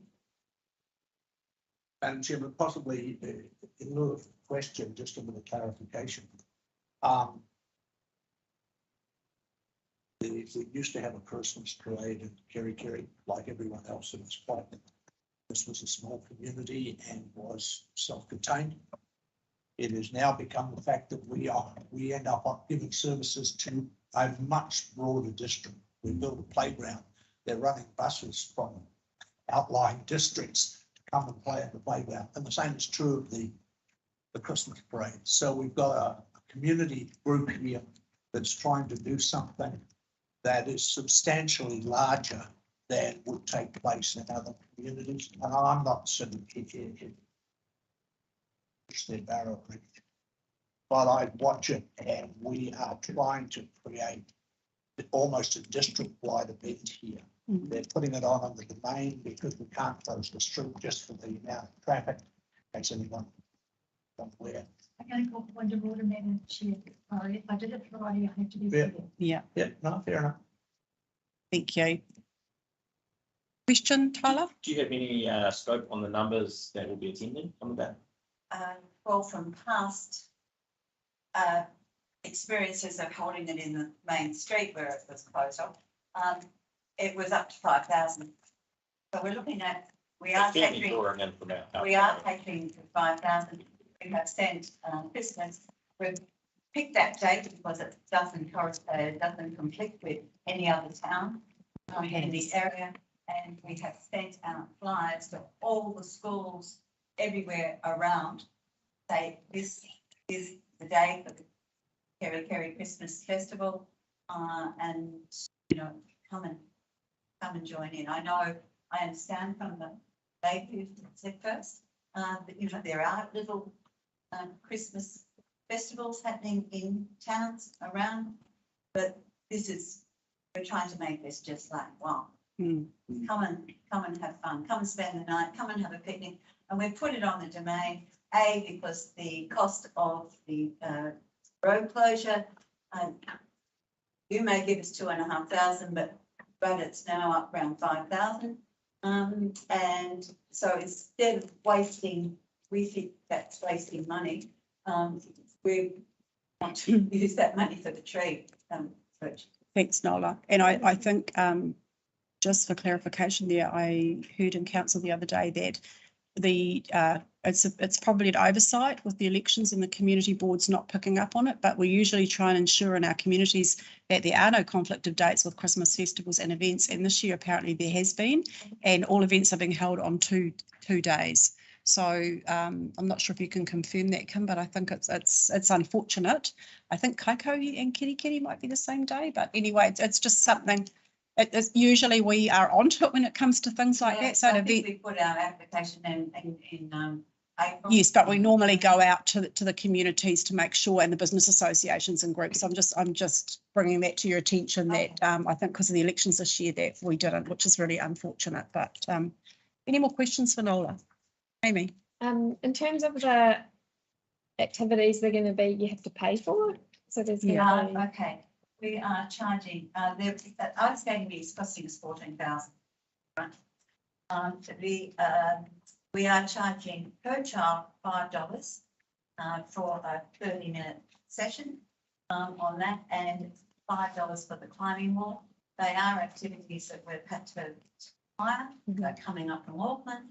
And so we have to try,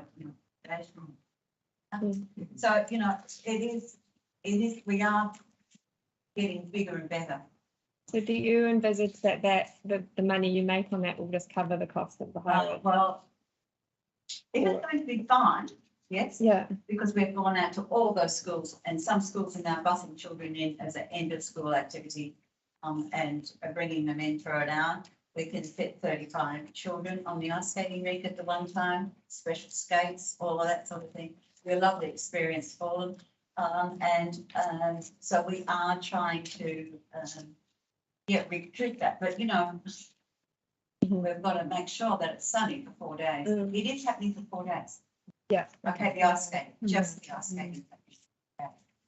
I'm just thinking of the cost for whānau to come along to the day.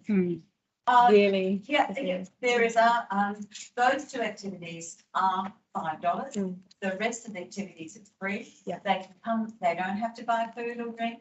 We've set out the area in the middle of the domain for family picnics, bring the rug, bring the food. Conducive to both, yeah. Yes, it's not meant to be come and spend a fortune. You could come there and not spend a cent, still enjoy the free activities, still enjoy the music, still sing the carols, dance another way, so it's meant to be that if you wanted to, those, those activities are there. You don't have to go on. Any more questions, Amy?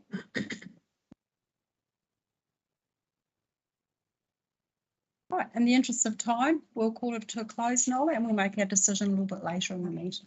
Thank you. Thank you very much for your time coming to present us. SMC events, we have a no show, no speaker. And no news from Hannah. Okay. So with that, we will move on to item 6.1 on page 8. Confirmation of the previous minutes, that the Bay of Islands-Whangaroa Community Board confirm the minutes of the Bay of Islands-Whangaroa Community Board meeting held on the 20th of October 2022 is a true and correct record. Do I have a mover? Thank you. Seconder? Carla, thank you. Any corrections or amendments? No? Then I'll put that. Moved by Lane, seconded by Tyler. All those in favour? Against? Carried.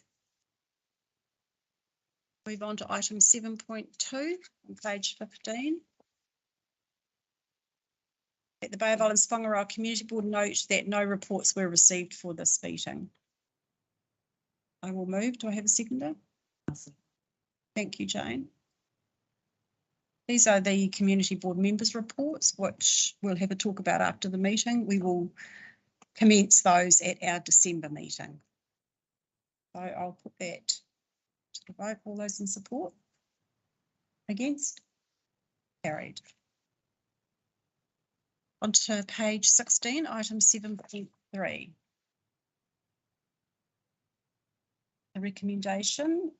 Statement of Community Board Fund Account is at 30th of September. The recommendation is that the Bay of Islands-Whangaroa Community Board receive the report entitled Statement of the Bay of Islands-Whangaroa Community Board Fund Account as at 30th of September 2022. Do I have a mover?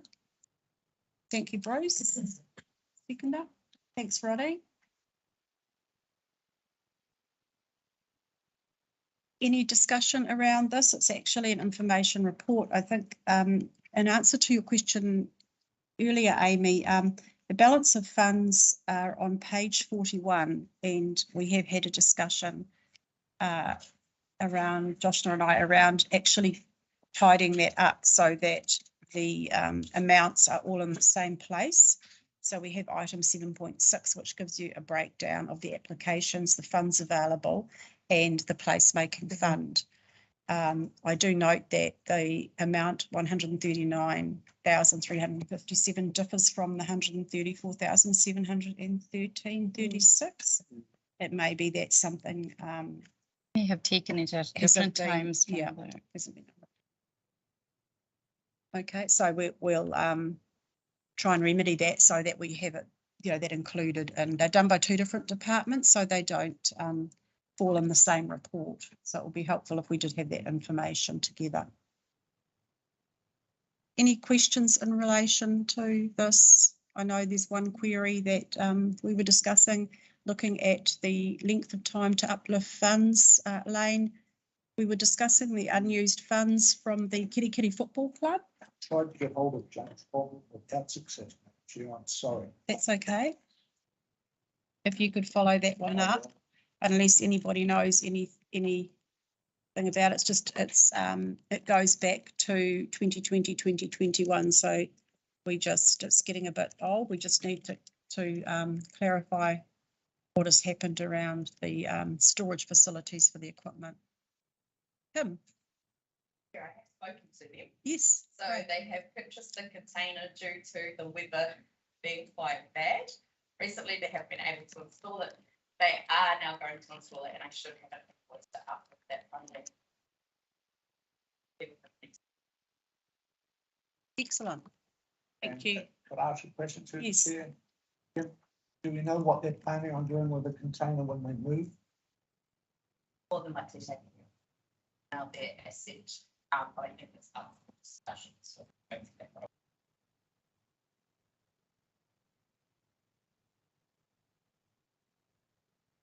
Okay, excellent. Thank you for that update, Kim. I'll put this report. All those in support? Against? Carried.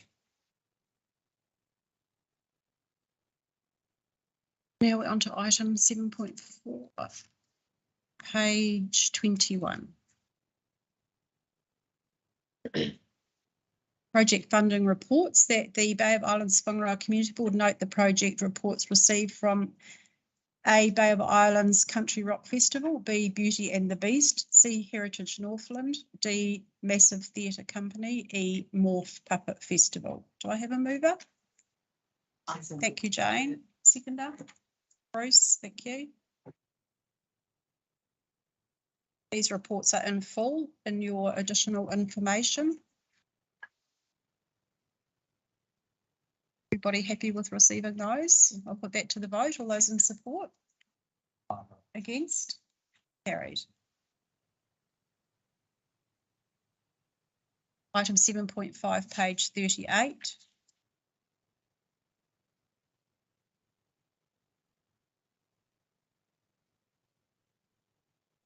Recommendation is that the Bay of Islands-Whangaroa Community Board receive the report Bay of Islands-Whangaroa Statement of Financial Performance Activities by Ward for the period ending 30th of September 2022.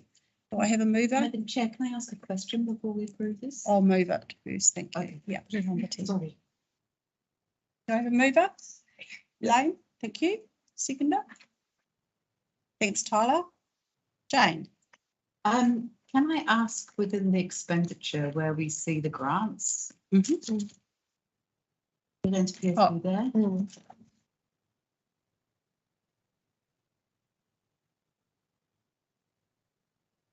This is the this is not our grant funding. This is actually the performance activities, like on our delegations, our reserves and footpaths, cemeteries. But aren't Street lighting. delegated.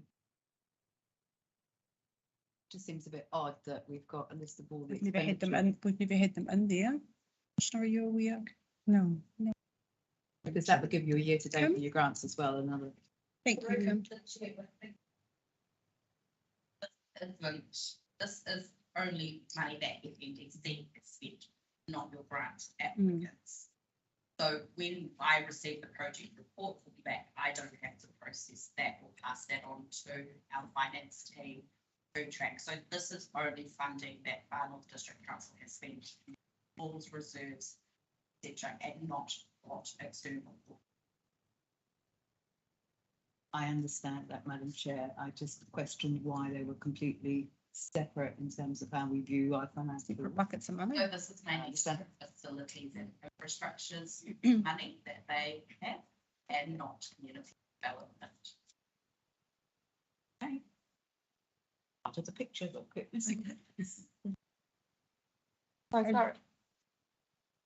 Now, this is just for us to be aware of, like how are we supposed to? Yes, so it's just another report that I have been discussing with staff and how we could improve this from a community board perspective of understanding the flow. And one of the things that, excuse me, one of the things that the previous board did ask for was the criteria around giving the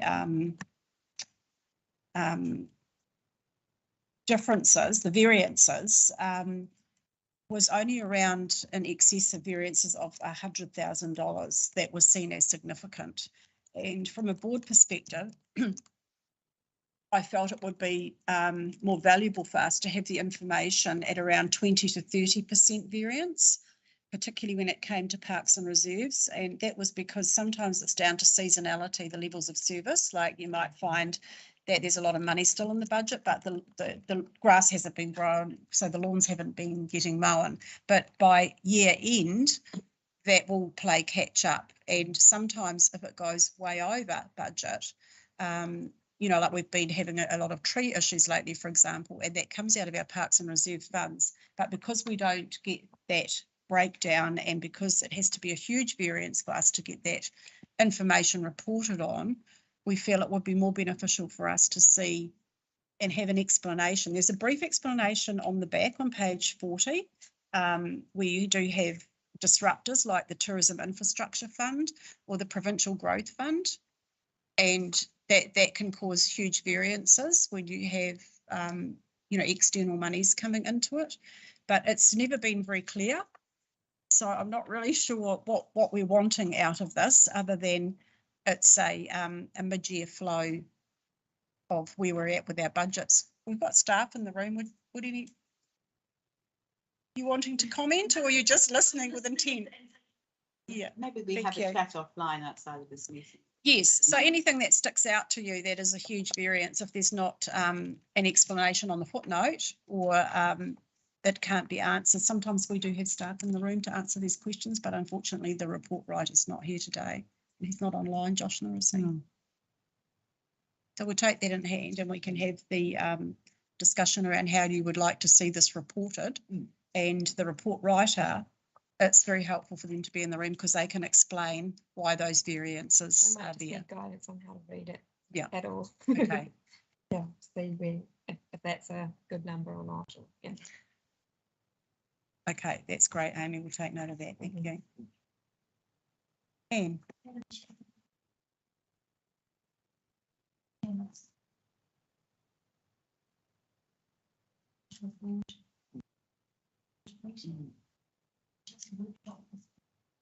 Yeah.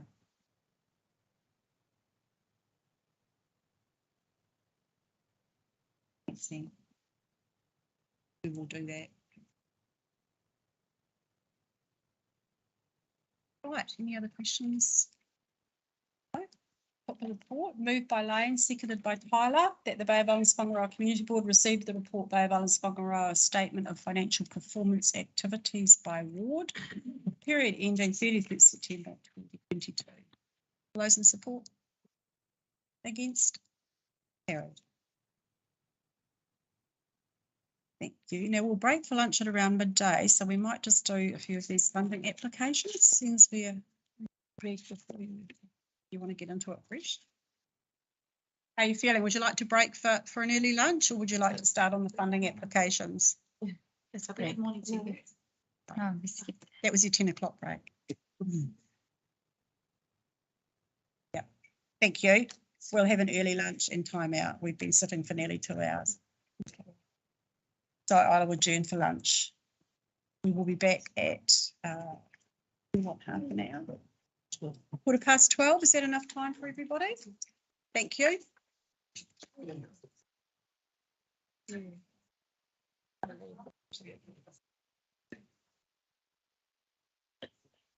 Can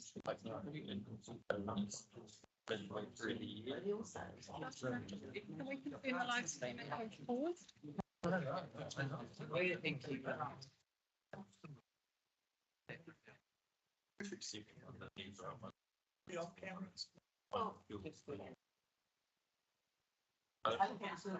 Hi, Rhonda, can you confirm live stream?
Thanks, you. Rhonda. Thanks, Rhonda. Welcome back, everybody. We're on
We can speak about local some green.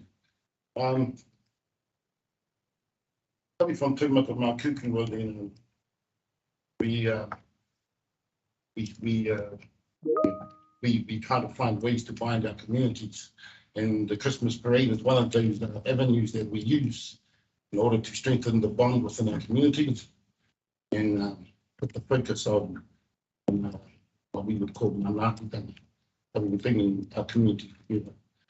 Anyone who knows the histories of our communities, there's been a great divide from before I was alive, and so Christmas parade is one of those events that allow us to come together as a sense of more than a community. And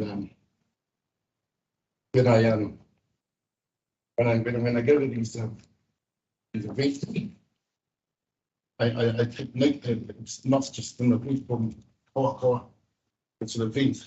Haumata-Mākuku, Moeroa, Kutu, Waiomi, Province from Matawai. So we have a huge input from multiple communities. I just want to ask the board and ask you to take that into consideration. I think it's an important one for Koa and for all our communities around. It's a chance for us to be as one with time and think of those ties and try and create a shift that we can leave the historical issues that we had individual communities behind and create that more collective capacity in our community. And that's all I need to take to me. all righty, thank you. Any other comments, Bruce? Just again, the figures for two, 50, so we're obviously going away from 250. Are you foreshadowing an amendment, or are you commenting? No, I'm not. I'm just asking that comment that all these applications seem to be above the 2,500. Just acknowledging that, I totally agree with what you're saying there as far as bringing the communities together. It's a pretty big thing. We've all got that same Christmas festivities does bring some encouragement. I mean, that's pretty huge about people through. So it's, of course, I'll put my plug in there for that one too. So the next thing. So no, I support the 4,200. Thank you, Bruce Lane. Madam Chairman, I certainly support the 4,000. But it is a thing that I think we need to address as a board. If we're going to combine the two and a half, which I think is a reasonable and good thing to do, I would like to see us formally do that. Thank you, Lane. So you're speaking against the policy and in support of the recommendation? Yes. Thank you. Tyler. Oh, sorry. Can we just have a comment from Kim, Tyler? Sorry. You're actually speaking against the strategic Plan. So it's not that the 2,500 plus 2,500 is in the policy. That is. Thanks for that clarification. I don't know if now's the right time. Time. I just wanted to Yes. understand why it was split so that 2.5 had to go towards traffic management. Why aren't they just given the 5 to spend how they want? That came out of the previous community board because some traffic management plans were in the thousands. So we were getting Christmas fund applications for considerable amounts of money, and communities that didn't actually have a Christmas parade or didn't have a traffic management plan were getting a lot less. And it was just a discussion that was had at the time, and the board just made that decision that they would cap it at $2,500 for the festivity and up to $2,500 for the traffic management plan, which made it affordable for communities to actually consider having Christmas parades. So it's something that we've already discussed earlier today that we'll probably revisit, and with the sentiment that's around the table with the new board, and have a little workshop on that and see how we feel about that and whether we want to continue even funding festivities. It's something, you know, how important it is to the well-beings of the community. We need to have that discussion. Just in the wording, I think, of our strategic plan, I don't think it's towards a traffic plan. I think it's towards traffic management. Go through the chair, I think.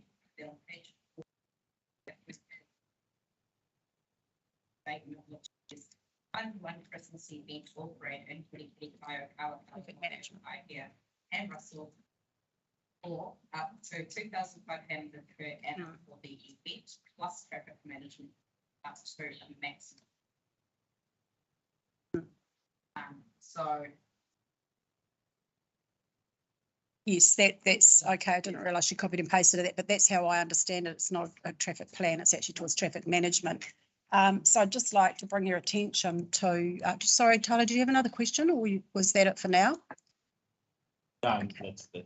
I just wanted to bring your attention and the additional information to page 15, because I think this is crucial to our discussion, in the sense that the community would like to assist with traffic with $1,000 koha towards the assistance towards the traffic and crowd management for the event on the day, bearing in mind the site where it's being held.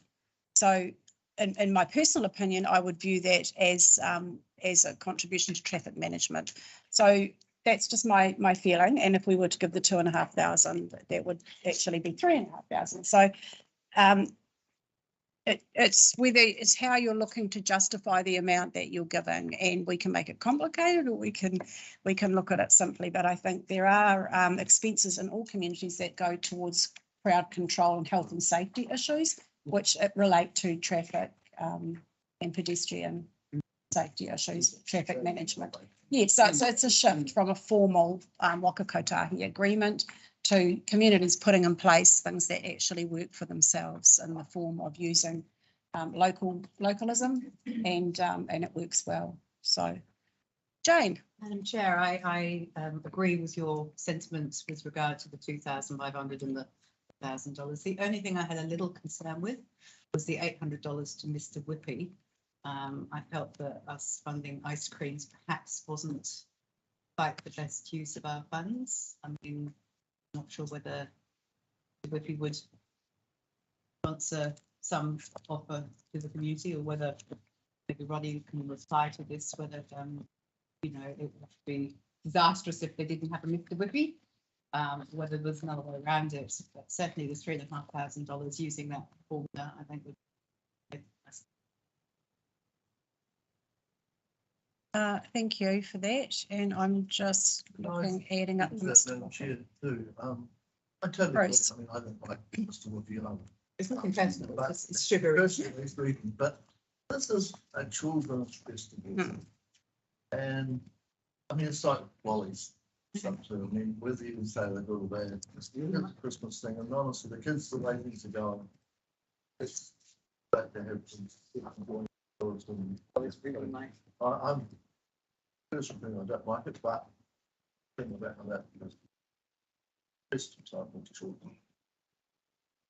Thank you, Bruce. Amy.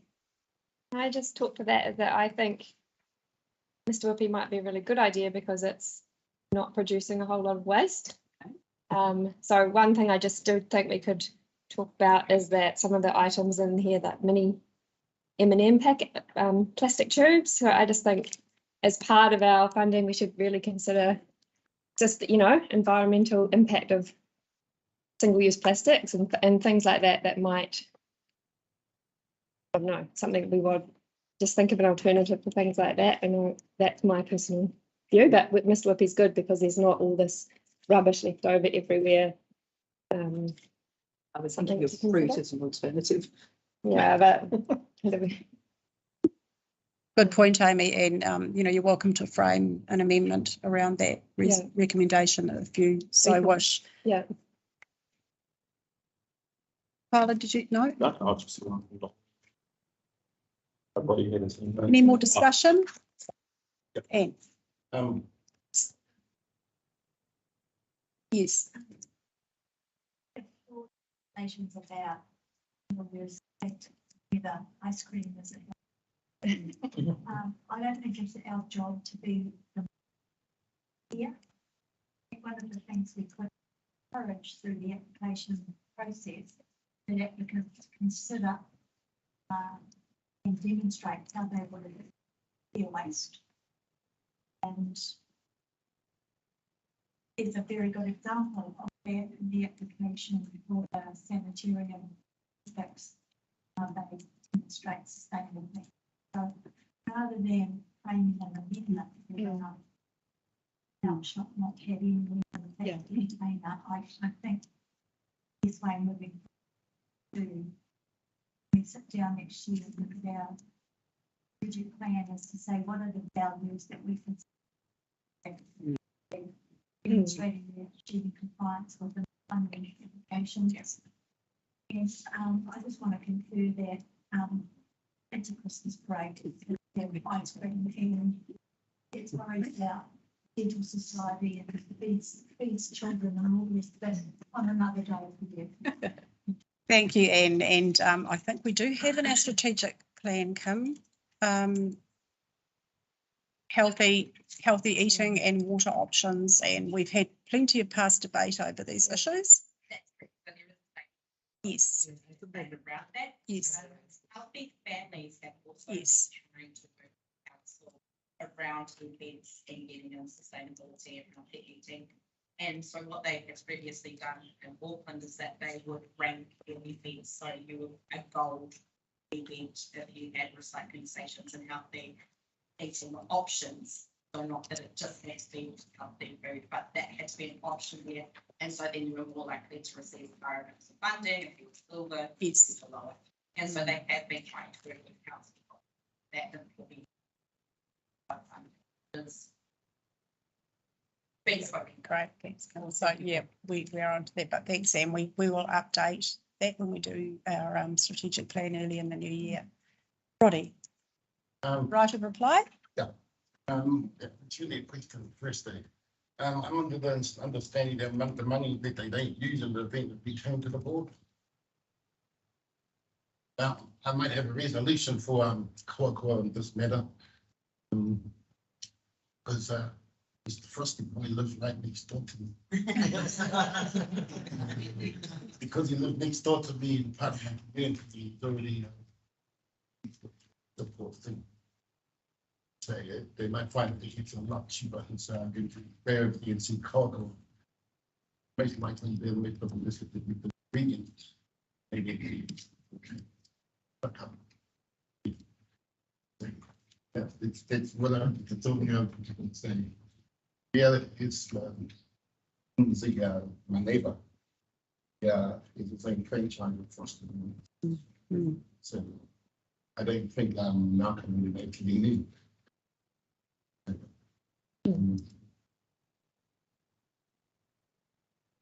And see, when the report gives it or not. Make sense. So they're going to make it cheaper so they can send them selling the money back to you. Going to decline. It's not a big one. We have the options for cheaper. Thanks, Roddy. Right, with that, I'm going to put this to the vote. It's been moved by Roddy, seconded by Lane, in support of $4,250 for the Kawakawa Business Association for costs towards Kawakawa Christmas Parade. All those in support, raise your hands. Against? Carried. Right, our next application is to approve the sum of $3,795 plus GST if applicable be paid from the board's community grant fund account to Kaya Christmas Parade Committee for costs towards Kaya Christmas Parade. Do I have a mover? Yes, Bruce. not a conflict of interest, I might come down and read through and feel like something. Yes. Conflict of interest, we have Santa. Do I have a seconder? Do I have a seconder? Thank you, Tyler. Don't get paid though. Any discussion around this? Madam Chair, can I Jane. confirm that we are no longer considering the requirement for 50% contribution? We're taking each one in its own merit. Yeah. No discussion, I'll put it to the vote. All those in support, raise your hands. Against? Carried. I actually have a little bit in there. Just as the Christmas, I do a lot of Santa stuff. Last year, I only had 2 Santa Claus students to do, so many cancellations. This year, I think so far I've got 6. That's great. Yeah, they're It's both really great to voted. see that the kids are laughing. It's a lovely tradition, I must say. It might be. Just, it's good to see that tradition again. Over. Right, moving on. Thanks, Bruce. To see, we're looking to a recommendation is to approve the sum of $5,000 plus GST if applicable, be paid from the board's community fund account to our Kitty Kitty Community Charitable Trust for costs towards 2022 Kitty Kitty Christmas Festival. Do I have a mover? Wayne? Thank you, Bruce. Wayne and Bruce. Discussion around this? At the risk of I do make the case that I made inappropriately before. It's servicing a large group of people. It is not just one day. I'm just putting this out there so you can put it in some context. It's sort of in some cases a week-long event activity. People. So I'm in support of it. I realise that it is full amount. For the amount of money that they're spending, we're only contributing a small portion.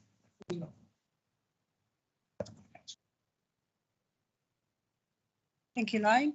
Any other comments? With that, I'll put it to the vote. Moved by Lane, seconded by Bruce, $5,000 for Kitty Kitty Christmas Festival. All those in support? Against? That's carried. Thank you. Right, moving on to D. The recommendation is to approve the sum of $1,290 plus GST if applicable to be paid from the board's community fund account to Little Dippers Aquatic Centre costs towards life jackets for preschool swimming training to meet the following outcomes: communities that are healthy, safe, connected and sustainable and proud, vibrant communities. Do I have a mover? I'll move. Thank you, Jane. Seconder to get this on the table. Thank you, Amy. Discussion? Do I speak to that? Do I speak? Yes. I have concerns over this funding application, particularly when I know that the business is for sale. The recommendation from council recommends purchasing life jackets, which are assets, which would be part of the sale of the business. Looking through the application, there is reference for travel. And I would far rather that the board considers the funding for travelling costs to do the, the classes rather than fund assets for what is effectively a business. And I'm slightly concerned that it is a business, but she was very passionate about the fact that this is being delivered to the community that's not receiving water safe. So one concern I had was the water safe program. My understanding from what she was saying was that these littlies are actually not receiving that benefits. So yes, my recommendation would be to amend the amount that is offered. You're foreshadowing an amendment? Foreshadowing the amendment. Is that what I'm doing? Yes. Yeah. Foreshadowing an amendment for rather than purchasing assets, looking at the costs of running the program. Thank you. We have Kim wanted to make comment. Thank you. Chair, sorry to confirm that the businesses actually also premises that they located also. Obviously, the difference mainly works from those premises, which is stated. Ideally, the new owner of those premises would then allow Little Dimples to continue running from that venue. But she also does that in schools for those that do have schools. So it's not just that venue that they are servicing from a large area. But Little Dimples will continue. It just may not continue from after the road. Thank you for that clarification, Kim. I had Amy next as seconder. Oh,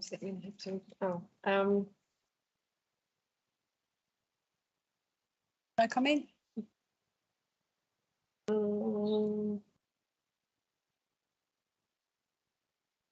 Yeah, I'm not sure about this one either, if that it should be her timings. If we look at maybe altering when it's going to be completed to the new year, or yeah, I'm not sure how this works, but it's fine. Yeah. Okay. Thank you. Lane. Madam Chair, my dealings with Little Dippers, and can I take your point? But I think that is actually the problem for me, is finding the line between what is a business, what is a service, and that's what I'm uncomfortable with. If I had a school here saying we want to raise some money to send our kids to a water safety program, I'd probably have no issue. But the line between what is a commercial activity and that worries me. Thank you, Lane. Anne. Thank you, Madam Chair. When I first read this application in my agenda, it didn't land for me. I thought that this was funding a business, and I felt that that was beyond the reach of Ravenhale's resources. When I sat here this morning and listened to Carmen, she said that this is a safety program that they're rolling out to the very little ones. They roll it out across the district. It's at no cost to at all. And it's about creating safety awareness for little children. She's doing this now at no cost. So she's at the business, she's not making any money out of this. And that really resonated with me. I'm equally mindful that, like a lot of businesses that have come through COVID, their business suffered. There were no paying customers, but the pole still needed to be maintained. Still needs to be painted and treated and all of those other things. So I think what she didn't say, and I may be misinterpreting this reading between the lines, is despite the fact that things are financially very tough for her right now, she so believes in what she's doing here, she wants to continue to do it. So I'm not actually all that keen on funding the life jackets. So I am really keen on funding the package, the $4,000 package, which is the resource that would underpin this training module that can be rolled out across the district in perpetuity by her 10 staff. She did say she had 10 staff. And we know that the drowning statistics are shocking. There's a story in the Herald today. I think we're up to 5.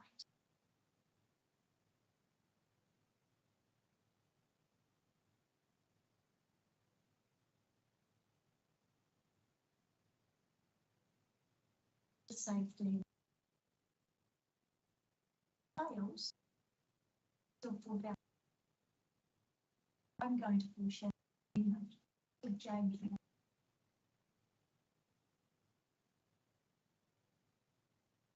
Thank you, Anne.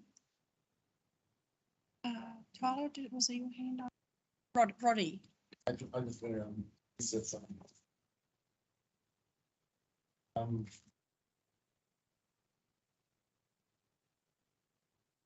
Well, actually lost. We couldn't.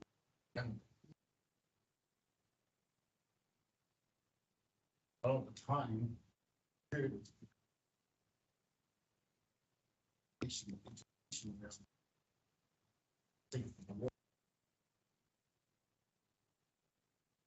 See groups like this. Especially in a region where we're saying things to each other, but every one of us have children down the creek. So I agree with you. And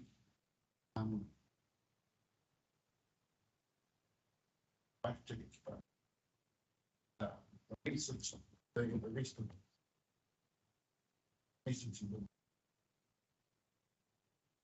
to the bodies of water right around us. Things that with the land with the river. It's important message. Sometimes these community groups in the community absorb it and seeing it on the TV, hearing it on the radio, brings that message to the home. Roddy, any more comments on that original motion?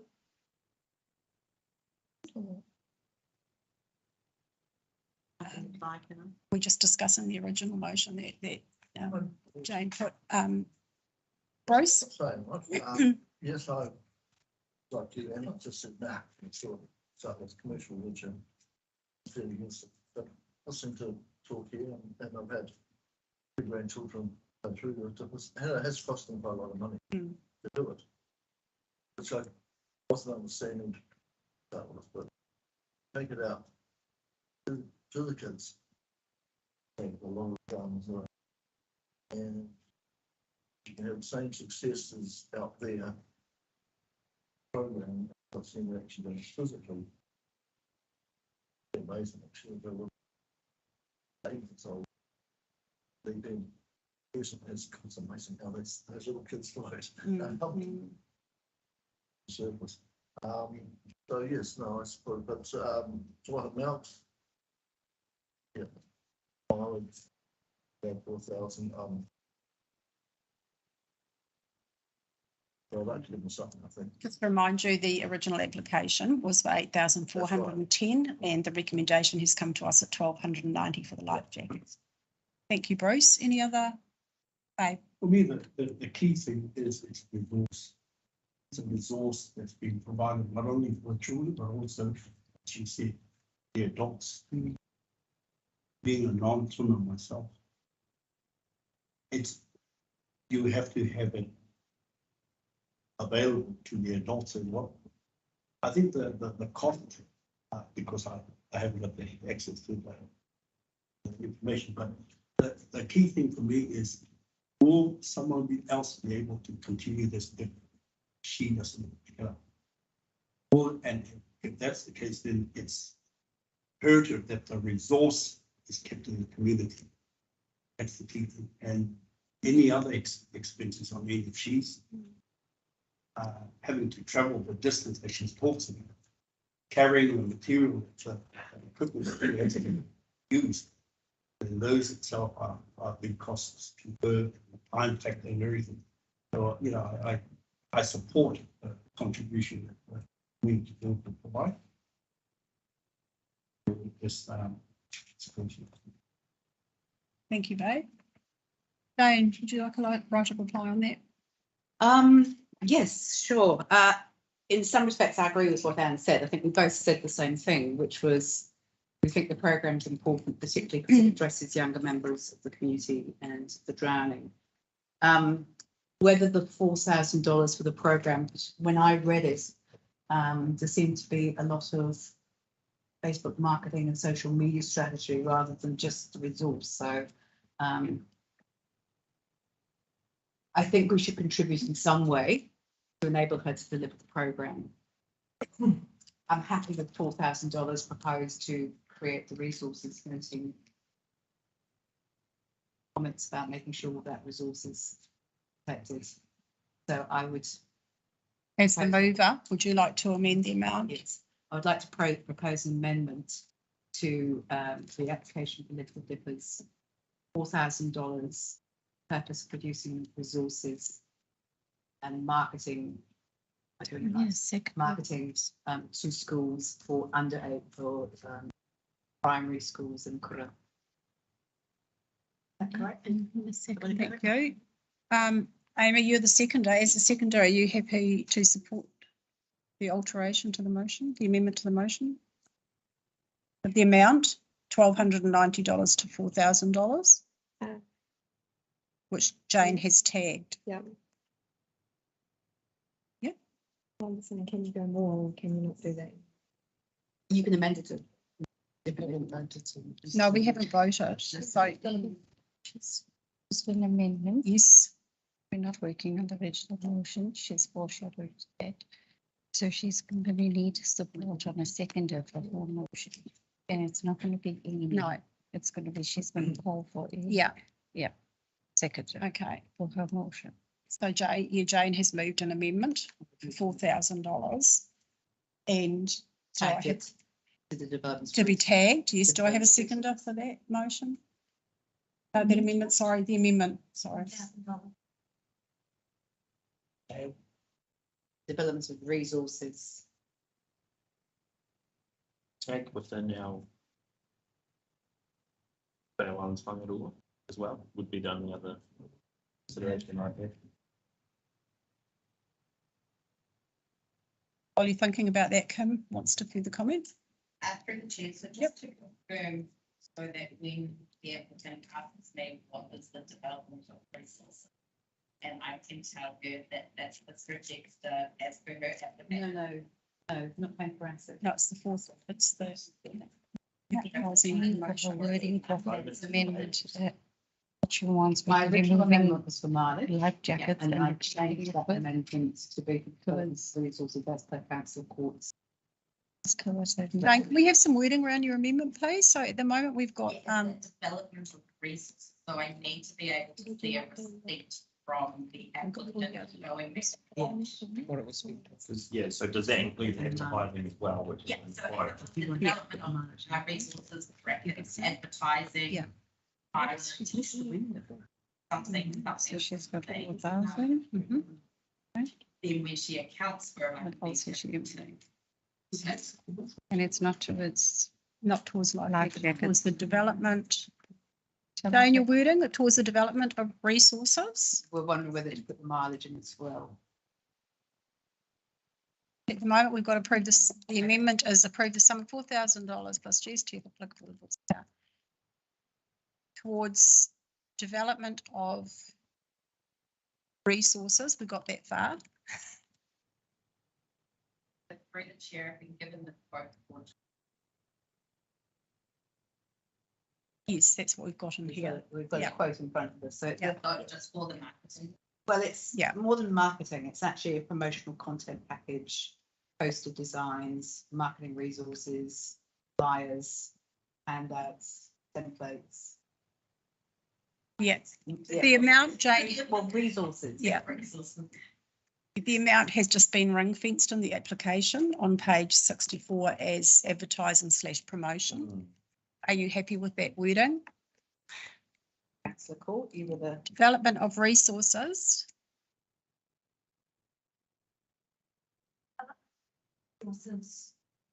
Delivery.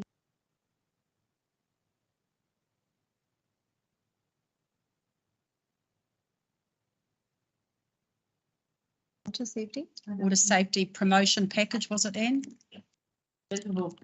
Development of resources. Resources. To enable delivery, you're taking that off? No.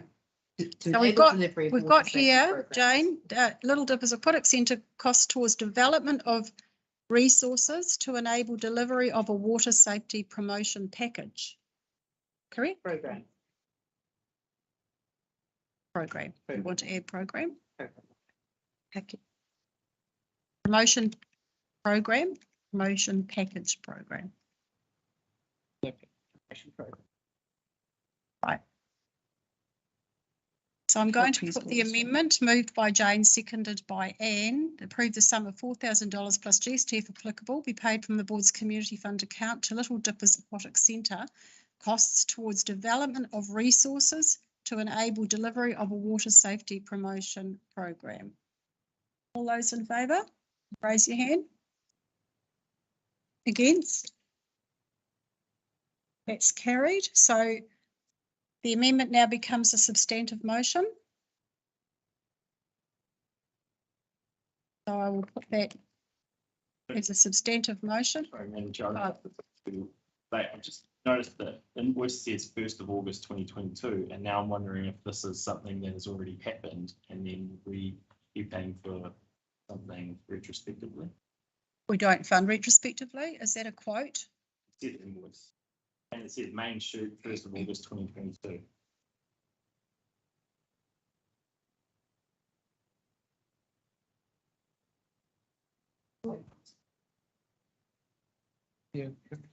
We'll just stall on that substantive motion then. And we'll get Kim to have a look at that and clarify that for you. Thank you. Everyone's supportive of that. We'll move on to the next item. We get clarification around that. Thank you, Kim. So our next application is Muria Marae. So the recommendation is to approve the sum of $28,783 plus GST if applicable be paid from the board's placemaking fund account to Muria Marae for costs towards the power line relocation as part of the Marae redevelopment to meet the following community outcomes: communities that are healthy, safe, connected and sustainable, proud, vibrant communities. Do I have a mover? Roddy? Seconder? Oh. Jane? Yep. Thank you. As mover, Roddy, would you like to speak to this first? Medium Marae. For Medium Marae, it's an integral part of our community, not just for Wyoming, but for all our neighbouring areas too. When I visited the site,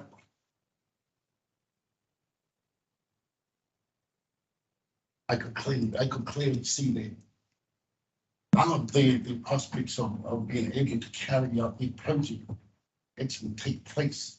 The power poles in the area that they are. But I also had to take into consideration that within Te Ao Māori, the Māori world, the things we call Māori, the unity of the area, these things that the way with the art contributes to the fighting itself. And I look at it. Since they've ran into these issues of the fighting, but the marae is still used, but it doesn't actually do the amount of people that it could if they were able to carry out this project. It's an important project, not just for the community, but the whole community. And when I look at Wyoming itself, the media is, I find that they're a little bit like my community, because they haven't received resources. They haven't received assistance apart from what they do for themselves. So it's, people say, and it's a really, really important part of our history, considering relationships that not just between the different companies and the different iwis, but between governments, between the functions that they govern in this area. It's a vital piece of the hub, actually is the hub. For me, when I look at this project, then I know the significance of what Marae is. It's the pinnacle, the hub, where the greatest discussions, progressions are heard, where the issues are resolved. It's basically core function who they are, the representation of the identity. And from my perspective, it's a project that not only contributes to them, to the wider community, because of the integral relationships it has later in history and in present time. Be seen as an integral part of function within New Zealand itself. Yeah, but look, it's the hub of Ngāti. That's where you began. Takes you back into the Pekapeka, into the histories of Oregon. Keys you into the Bay of Islands, keys you just go everywhere. And it seals relationship. It's not just carrying the community throughout the whole, you know.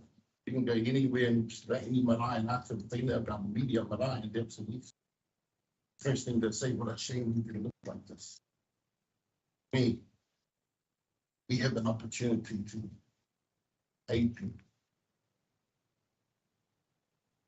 And aiding them, but then when we're actually aiding the relationship between community, couple, iwi, wider part of the country. That's what media represents to me, not just to me. I actually don't look up pop-ups in that area, but connection that I have to it is still there because of our history. It's part of the history of the area, not just from Tokoko, not just from Waimea, from Waimea, for the entire area. Thanks, Robbie. Kia ora. Yes, second Jane, do you want to speak next to it? Yeah, kia ora. I tātoka what Robbie says. This is probably the most significant marae within Ngāti Hine. There was Turuki Kawati, his home base, and he was the prescient leader, the seer of those people. He was the the visionary, and that marae is an amazing building inside. The history inside it is quite incredible, and the fact that it is unable to be used for health and safety reasons means it's actually really urgent to deal with. When I saw it and in my head I was thinking placemaking, how does this work? You know, how can we kind of make that sort of and I thought, well, actually it does fit within placemaking because of the stories that are told within that marae. And you don't have to be Maori to go in and listen to those stories. And the stories are actually about the joining of the two peoples, the Charringtons, and many of the soldiers that fought at Royal Peka. Those stories intertwine at that marae. So the concept of making it functional, but also safe and healthy for marae noho, for, you know, Pākehā and Māori to go and do their marae noho there. The long-term vision of having a museum, the Kawati family has huge archives that need to be protected. So I thought to myself, this actually is a place worthy of placemaking from a placemaking context, which kind of moves us out of that infrastructure fund. And for that reason, I'm happy to tātoka the proposal. Thanks, Jane. Any other comments, Bruce? Yeah, I'm not in favour of it. Mainly for two reasons. Energy seems to put lines where they feel like it, and struck that on so many occasions. Poles can't be shifted because they won't shift their poles. The people, so I think that's a place for them. I think somehow or other they'll be blowing the barrel, if they would shift their poles. Placemaking, well, that should be, as far as I'm concerned, communities getting them doing the jobs themselves, which doesn't relate to shipping power poles. So, I'll vote against this one. Thanks, Bruce. Anne. I'm going to speak in support.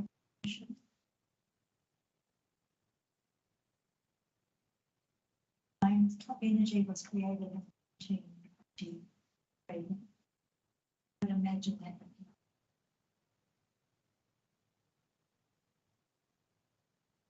Down to the old. Where they went, I just followed the easiest line. I think Top Energy has demonstrated through the assistance to relocate. We heard this morning that they supplied our village. So it's important that the lines are here. I'm mindful that it is a way and it is and that creates some limitations on ratepayer funds. But in terms of place making as well, so central hub. I feel know that it lies overflows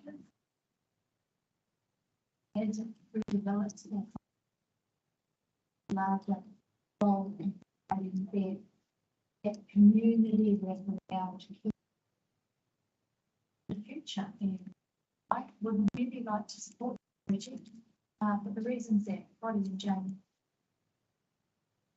But I'm also just felt that I needed to leave up the defend Top Energy and just say, okay, they inherit. Yeah. And they're trying to fix it. Mariah trying to fix it. But specialised activity, it's not like we can go in there and move the power line ourselves. It does require specialist trained personnel. So yeah, give it a bash. Thank you, Anne. Anyone else want to speak to it? Babe. Couple of comments. Just wanted to pick up really the issue in my view is that there are poles impeding their function of the marae in terms of its historic settings and so forth. They've been there for a while and have been made available not only to the Ngāti Hine Apu, but also wider areas. And I consider the discussions that have been held around Christmas party, Christmas parades, would have accommodated for the wider communities. Then you have to go back and think to myself, the marae itself would have accommodated for wider communities as well. So I feel that it falls into a similar situation. And what the applicant is looking at is an assistance, a bridging plug, something to help them move poles. They have no ability to object.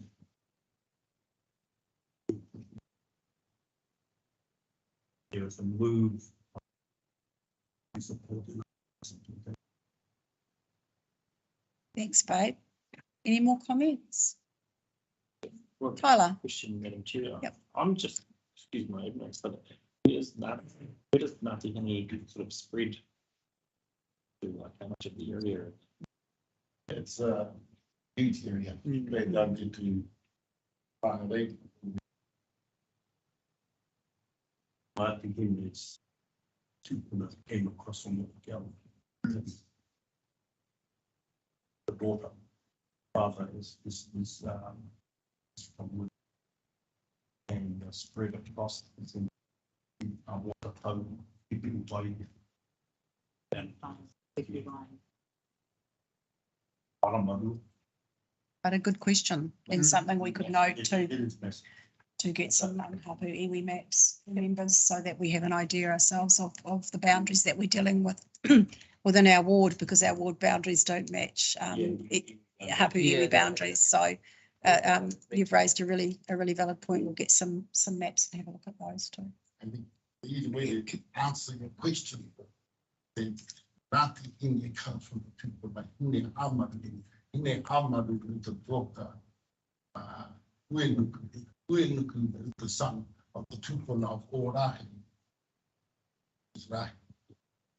Say, basically the bloodlines flow through the entire north. Right. And say, might have heard along the is the water with the waters of Hokianga are full. In my lady empty, but in my lady is full. Galaxy marking that there's time between two areas. And that's the significance, because if you listen to our primary that came in today and spoke, that the right is the key stone, the cornerstone of where they began. And it's right, because just down the road a little bit, these the caves are down there as where we played. And it's pretty much centralized everything to the whole area. When it comes to the whole, then I did hear too that finally down the back, and that's the reason they did. I from my discussions with trustee Vicky Yakuti, they've been actually trying to independently move those power lines very long time. It's not something that's just popped up. It's something they've been pushing to do for a long time. That was the reason why I asked him about the reservation. Yeah. And pretty much got the answer.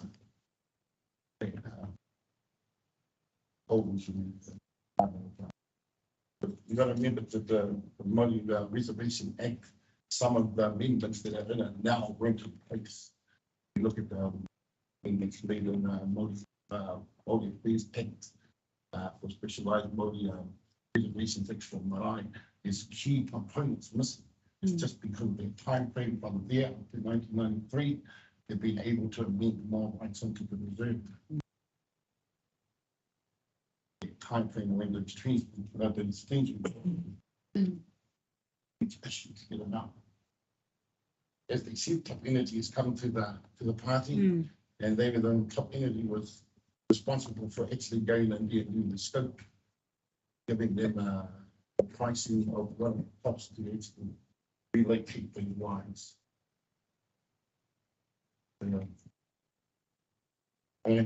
Thanks, Roddy. Thank you. Right. Any more questions, Tyler? No? No? We're all good. Okay, so we have the recommendation on the table here to approve the sum of $28,783. Moved by Roddy, seconded by Jane. I'm going to put it to the vote. All those in support, raise your hands. Against? Same, Madam Chair. Bruce, you want it noted? Yeah, so Bruce against and Lane abstaining.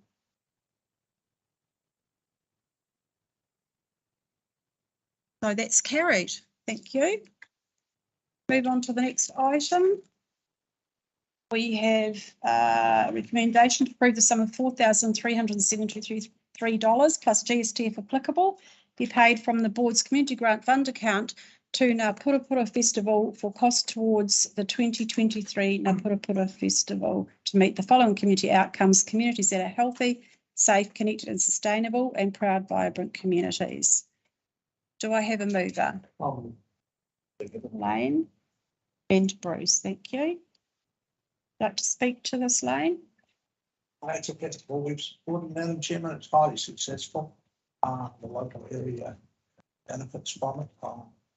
I guess my only reservation was It was in conflict with the Christmas festival, but of course it's not, it takes place at a different time, so. But it's very community oriented.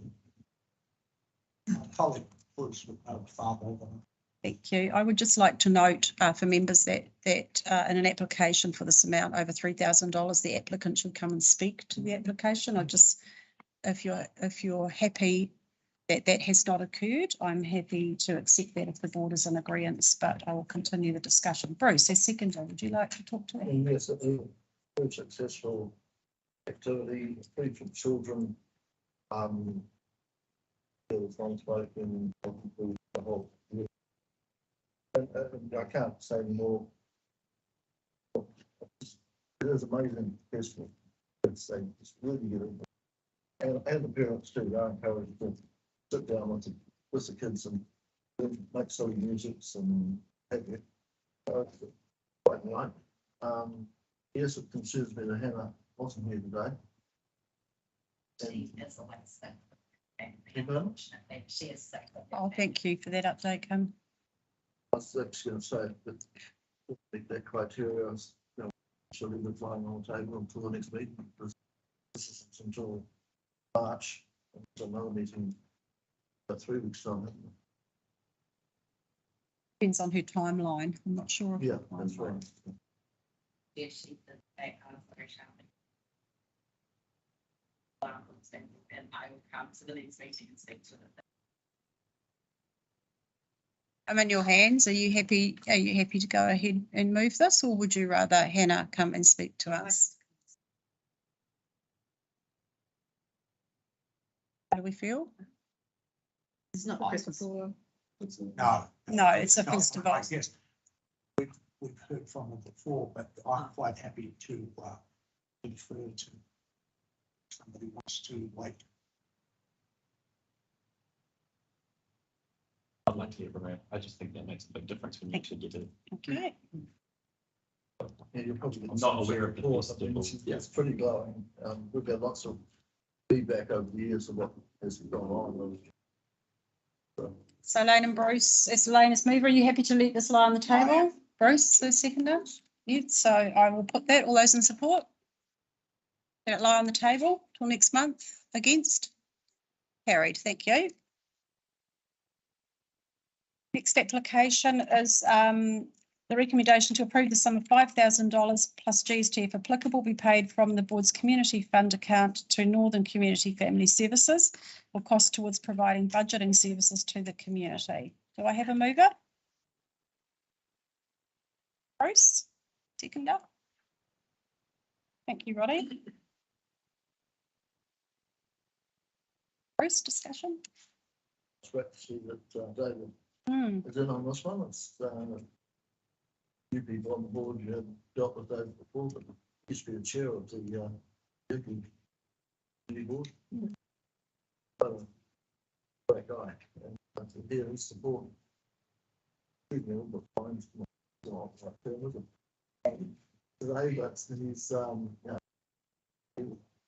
didn't have all the figures and stuff coming in, but just coming.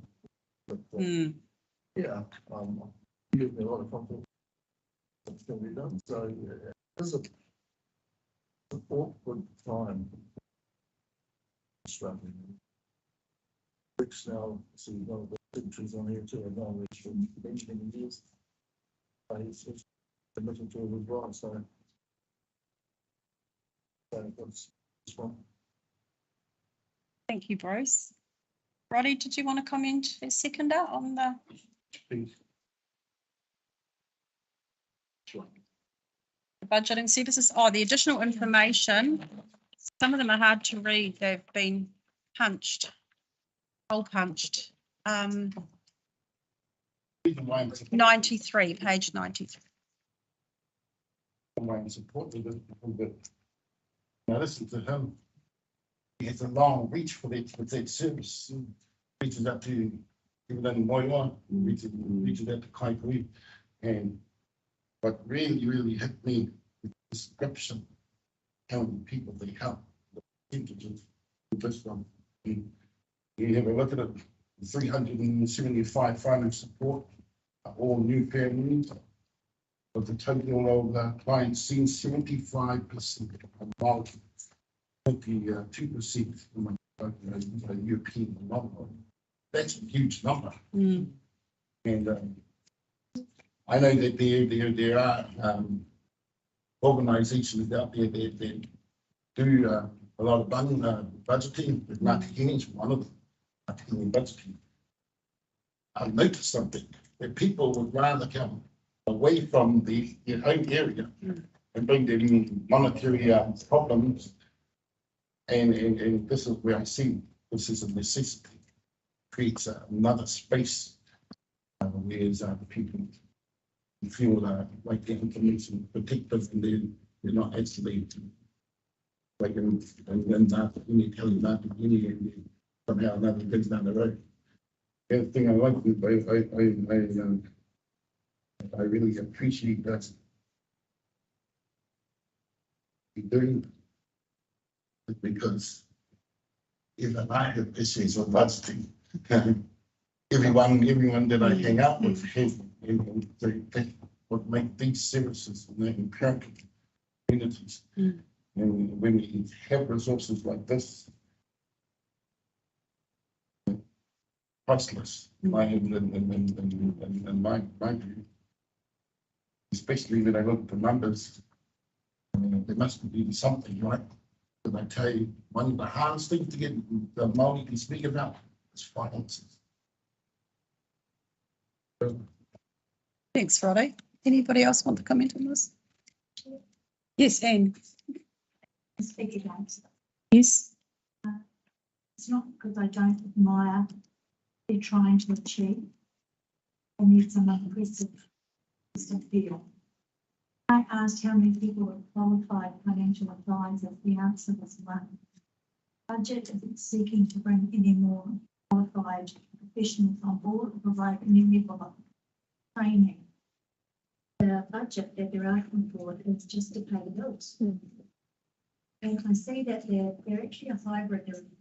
They're a Christian organisation that started off providing like a food bank. So there's morphed beyond that into providing budgeting advice. But even the email address is not a professional.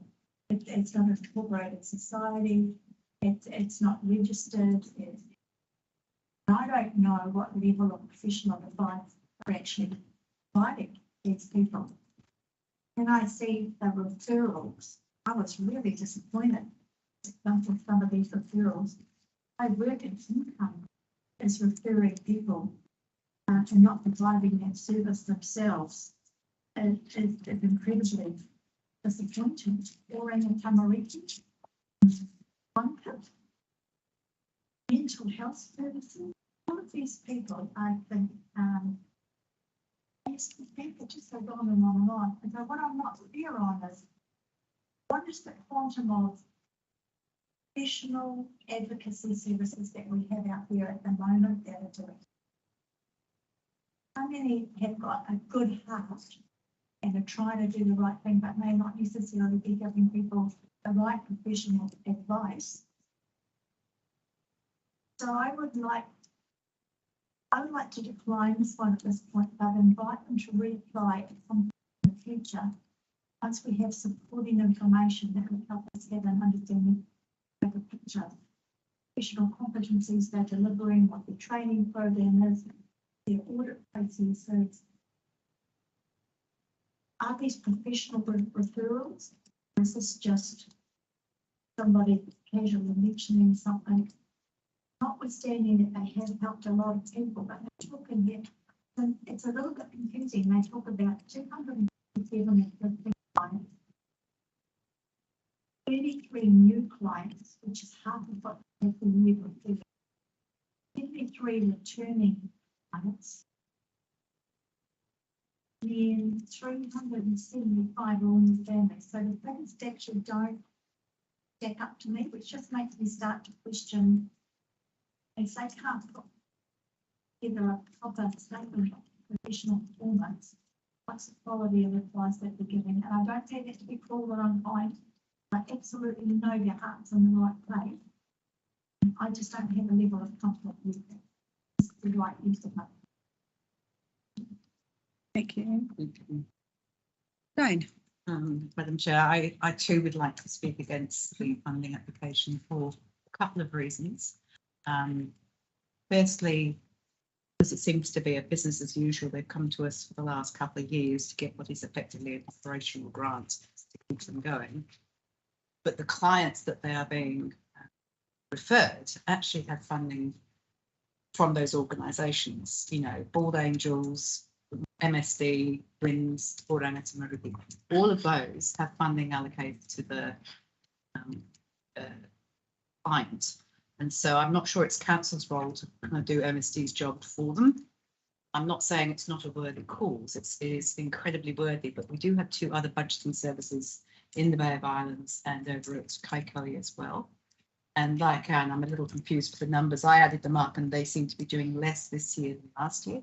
If you added up the outputs from their statements of intent, and they also made a surplus last year, having received funding from the council. So I'm just not confident that we should be funding this organisation with their operating costs.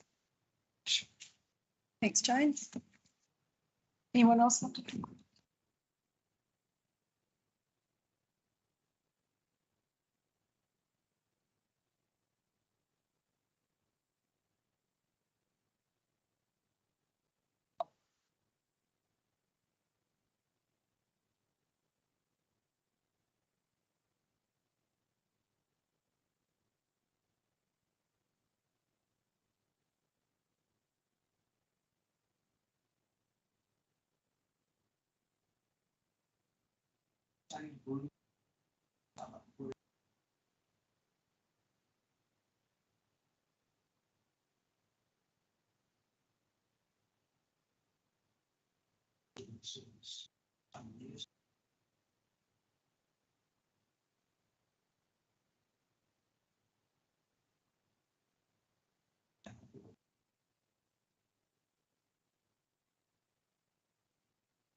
So I take on all the comments.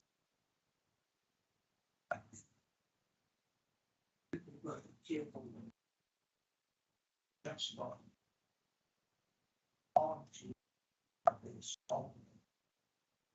All bunch of people.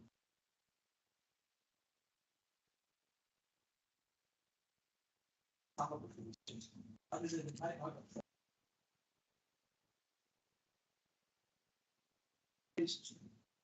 questions say that.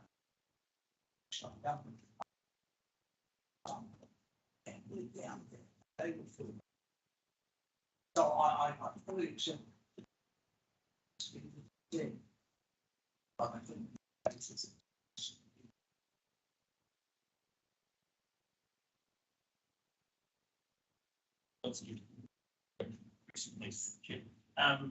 If they made a surplus last year, but also received money from, does that, we don't have any, none of that comes back to us, obviously. If they made a surplus. Okay, no, that's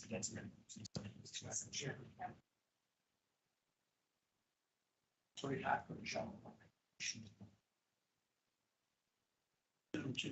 I think it's really great things. We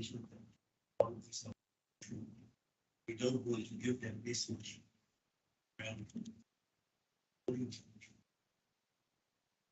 Number of people in groups. There needs to be an element of people are. I think that element is, I understood that representative of the state name and just coming to the area and important information that was being presented was written by someone that's by another writer. I'm just wondering if the tourism boards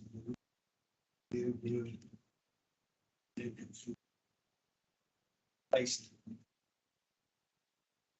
the application to the side But that's not just game and to present itself again.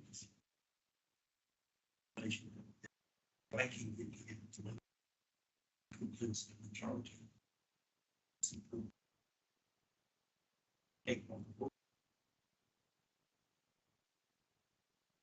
The coverage this group is offering, and also knowing this agencies in the outlying area.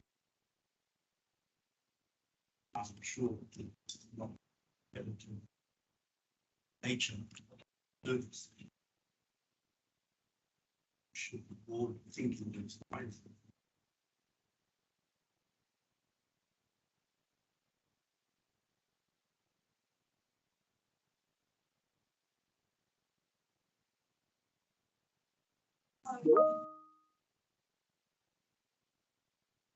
The recommendations. That's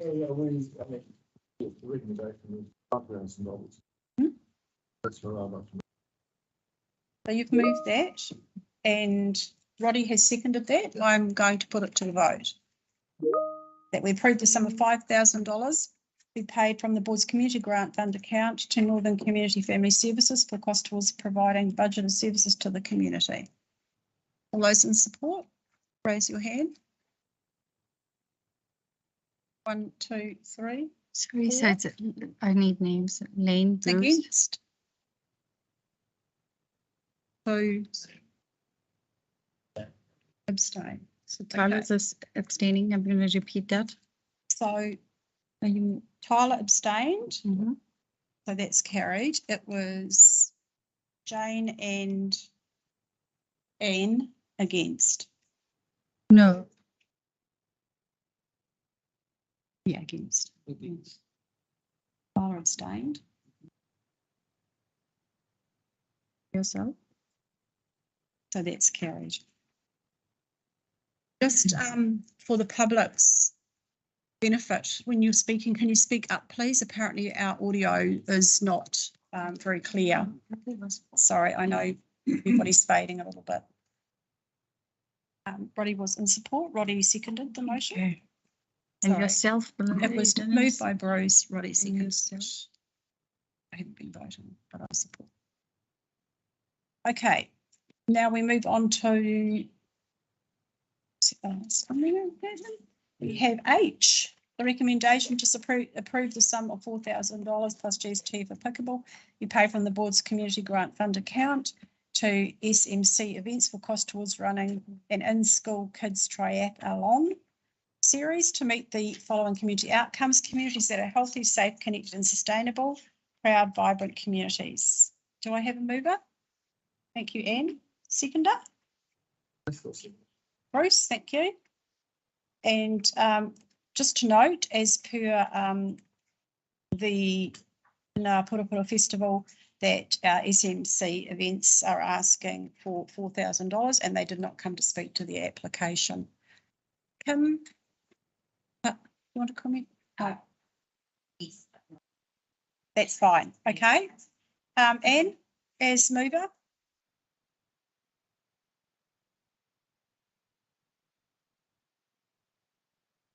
Okay, Bruce? Sure, yes.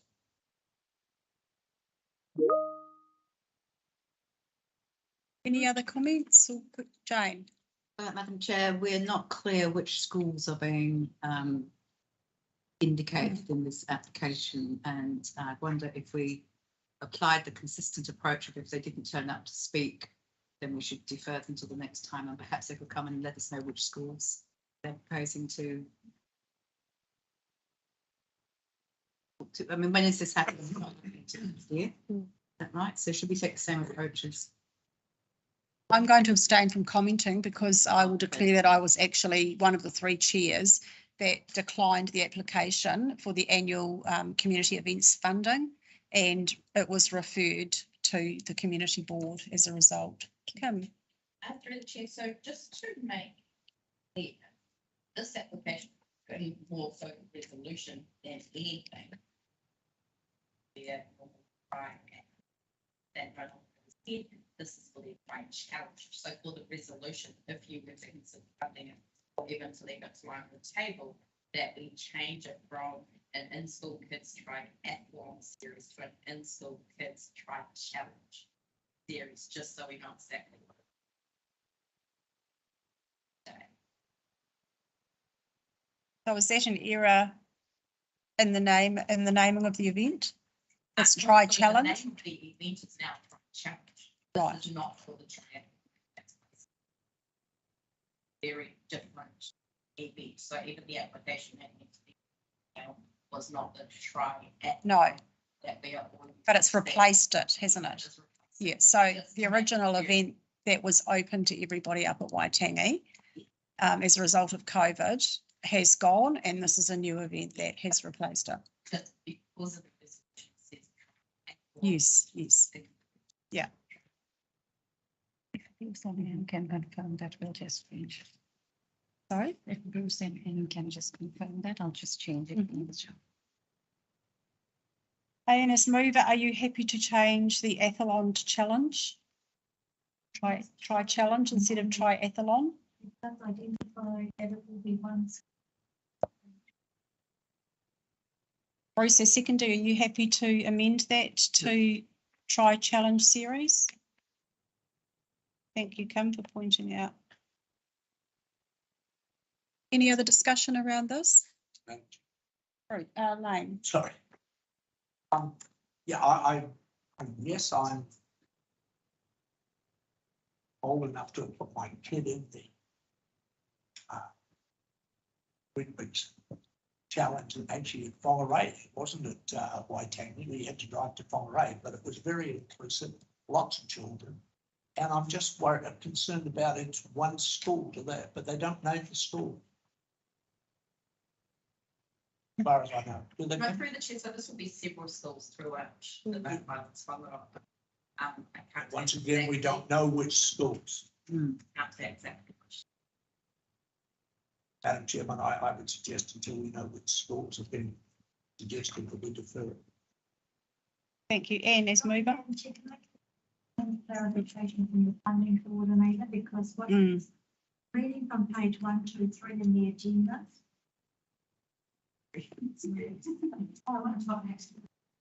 Goal for our Northland Try Challenge and Schools event. Three boards.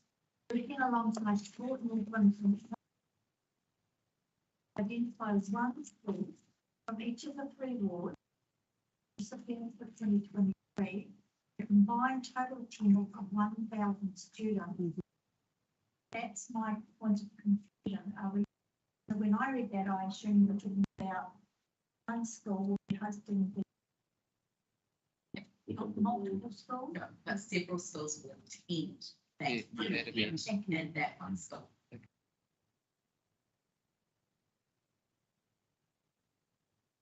Any more points of clarification required?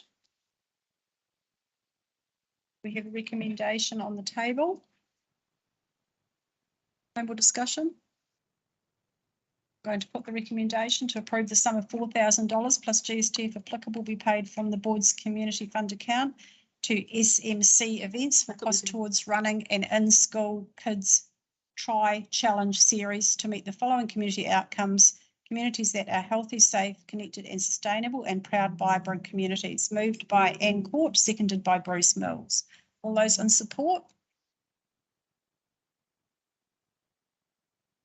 Sorry, one hands up. 1, 2, 3. Against? One. Abstain, same, very. Okay, so that is lost. You abstaining, eh?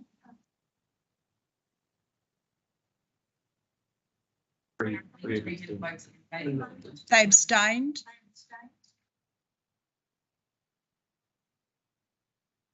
Is the same. Pension doesn't count, so we have. And nobody against? Wasn't there a motion to amend though? Nobody put a motion to amend, no. Carried. Blaine, would you like your vote against recorded? Absolutely. Okay.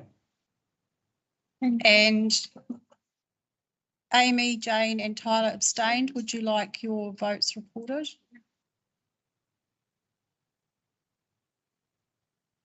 Your vote, Madam Chair. I abstained because I was involved in the panel that referred it to the board. Sorry, Amy. Carried. So that's carried. A little confusion to my right. We were requesting a deferment, that was all. No amendment was put. I thought maybe. It was discussed. I'll get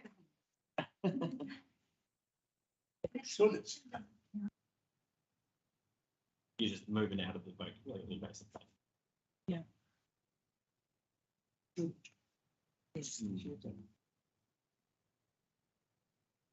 Apologies for the confusion. There was no amendment foreshadowed, but Member Eyre did discuss.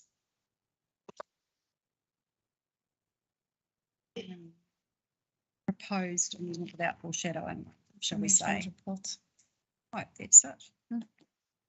Commission reports. That's all our funding applications, so we move on. Oh, Kim. Yeah. Oh, little differs. Oh, yes, sorry, I forgot. Little differs. We So the did question for us put here, that on Madam Chair, hold. was whether she'd actually purchased the resources already. And she can confirm that she has not purchased the resources and that has not taken. Right. We also had a question over the actual amount because the GST was cited, whether that was inclusive of GST or net of GST. It wasn't clear. The quote, because the quote said GST 100%. That's GST if any. We went through with the amount was 3,000 something, i.e. 3,000 less GST.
The G is the correct G. The 5,500.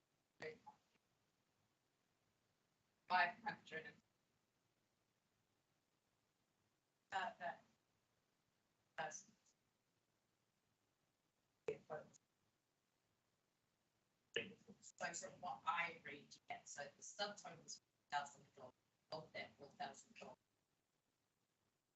I received 500. So we are.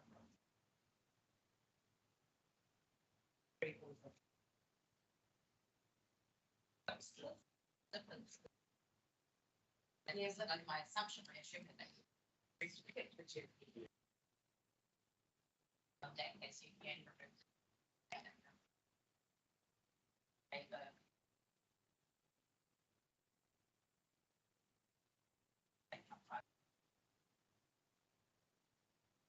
36 cents.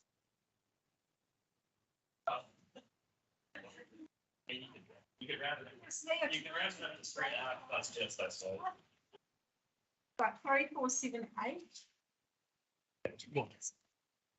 So Jane, as mover of the amendment, I will go back to the recommendation, approve the sum of $3,478 plus GST if applicable. And Josh has gone with the rest of the amendments. What's happening? So the amount Jane has moved 3,000, the amendment, 3,000, we're just altering the amount from 4,000 to $3,478. Is Anne happy to put that? If we read it out, I just got as far as the amount. So we change the recommendation. Okay.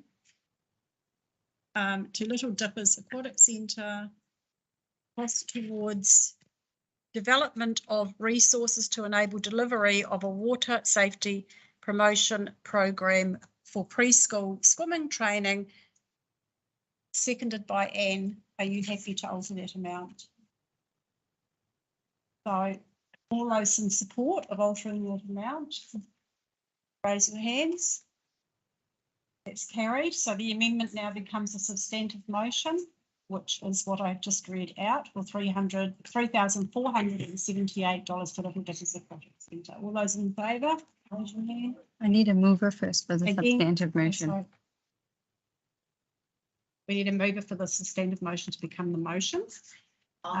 Thank you, Jane. Viola. Thank you. And I will put that to the vote. All those in support? Against? Carried. Thank you.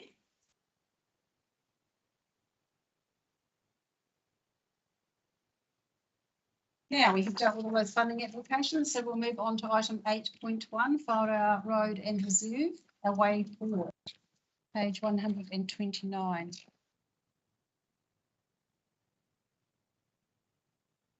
Item 8.1, that the Bay of Islands Whangaroa Community Board received the report, Whangaroa Road and Reserve, a way forward, part 1 complete. Do I have a mover?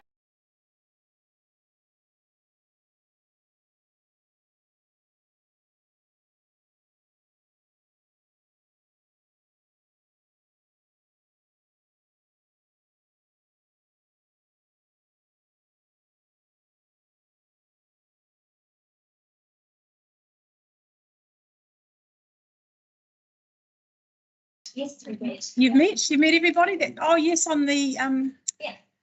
exhibit, yeah.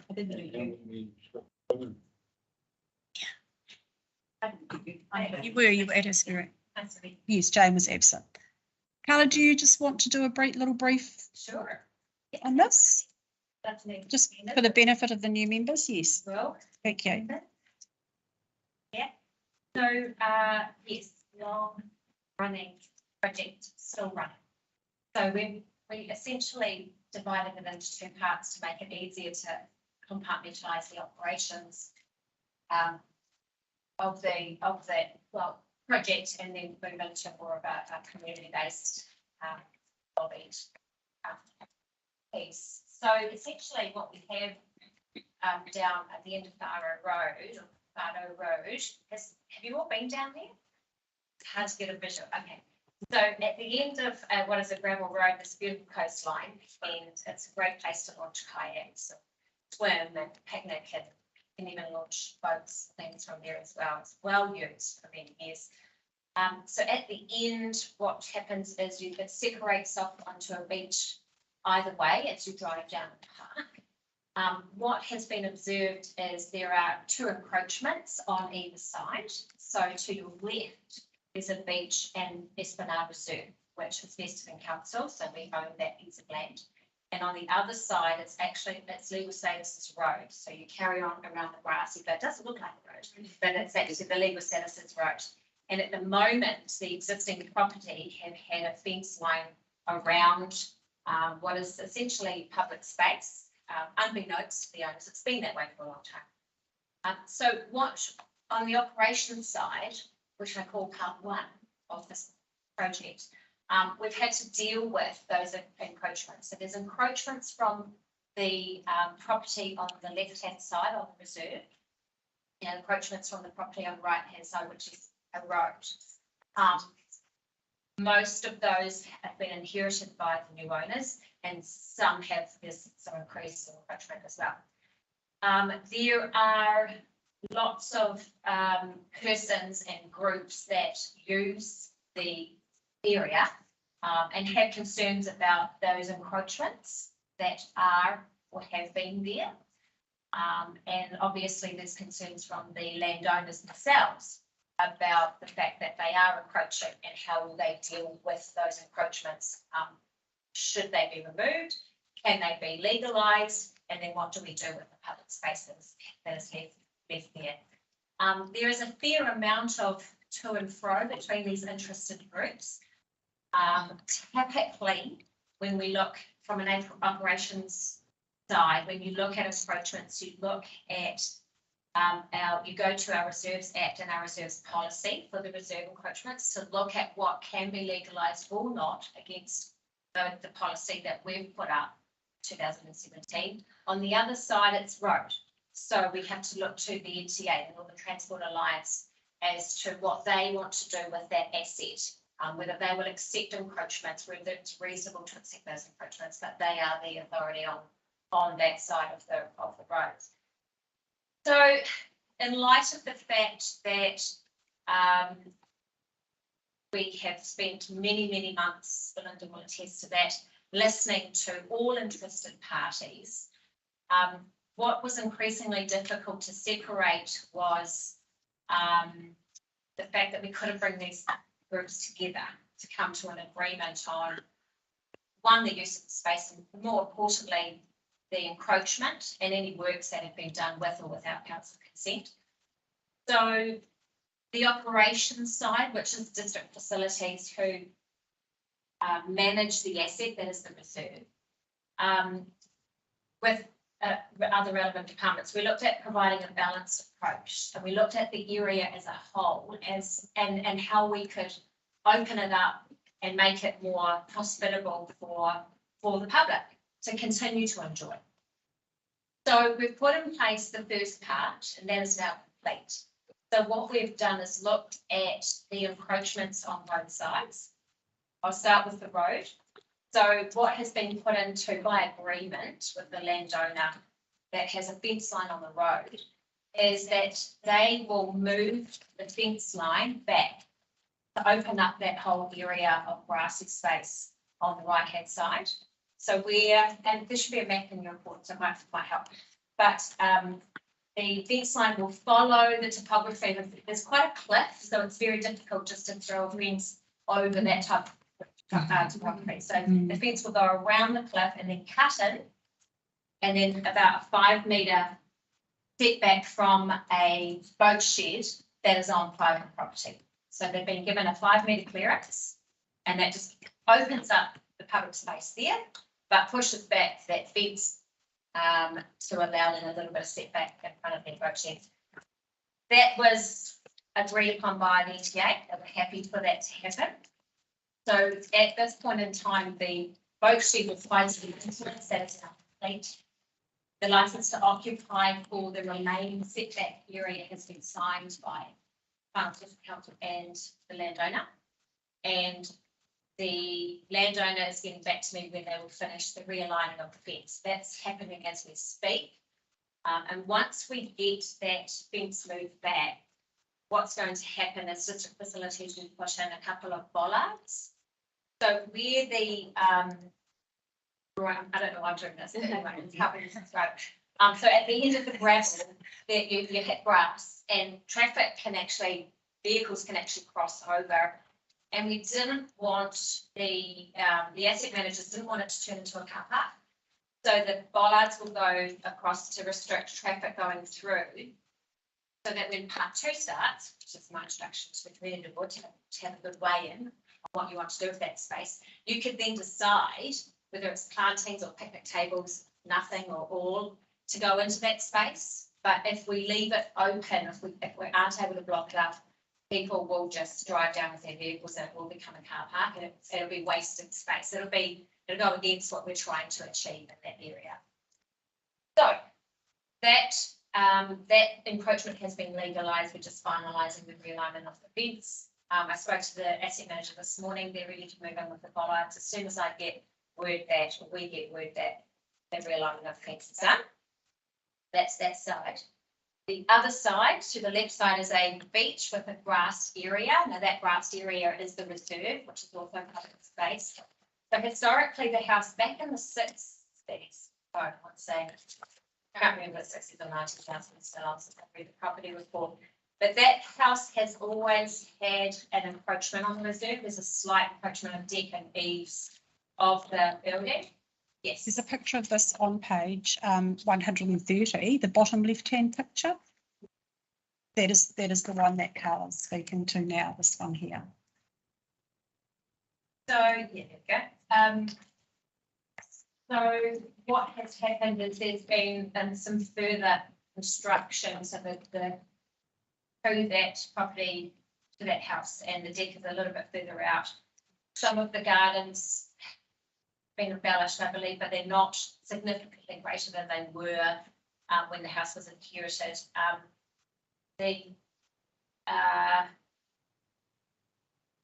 What we did was speak with the landowner about what they've been facing in regards to angst from the community. What the policy, the reserves policy allows for encroachment on reserves if acquiesced by operations. Some privacy and security setback. So in that policy, we can allow minor encroachments to be legalised for the purpose of security and setback. And I'm not going to go into the details. There have been some very vocal opposition to the encroachments on that reserve, and it has been quite had quite an adverse effect on those landowners. Now, whilst we're not here to, I'm not here to advocate for any of the landowners. I'm just applying with the relevant decision makers, which are the asset owners, that is district facilities, to apply an even brush across what has been encroached, what is the adverse effect on the landowner, what can we give the public in regards to that reserve, should we or shouldn't we legalise any encroachment. The decision was made to provide a licence to occupy for the encroachment, so that's the deck and the eaves. So, Linda, you remember, Jane, you were there too, weren't you? Mm-hmm. You were, that's right. And other board members at the time, so the last board members, we did a site visit to have a look at the encroachments, to have a look at how much space is still available to the public, and kind of stand along and have a look at what kind of line we could paint to the boundary that would be accepted under a licence to occupy that bit. So the point that we've got to at this moment is that a licence to occupy has been signed between the landowner and the operations. It's difficult to work out what the accepted occupation is, so we've built a boundary. And in the first report in March this year, the previous community board, what we showed was where that new line would be, and that previous report's attached to it. So a line was drawn arbitrarily. We kind of, didn't we, Belinda and Lane, we kind of went like this and gave them some space of occupation that would accept the encroachments, but also looked at how much land it would left for the public to. So what has now been completed is that line has been gardened out, so there are rocks and plants put in to demarcate the accepted space. That's quite clear now as to what part of the reserve is available to that. I've spoken with district facilities this morning, and we're putting in place signage. So on both sides, that road signs will go up to show this is your public space, enjoy, both sides, and then the bollards will go shortly after. So that's part one. That's completed, that's done.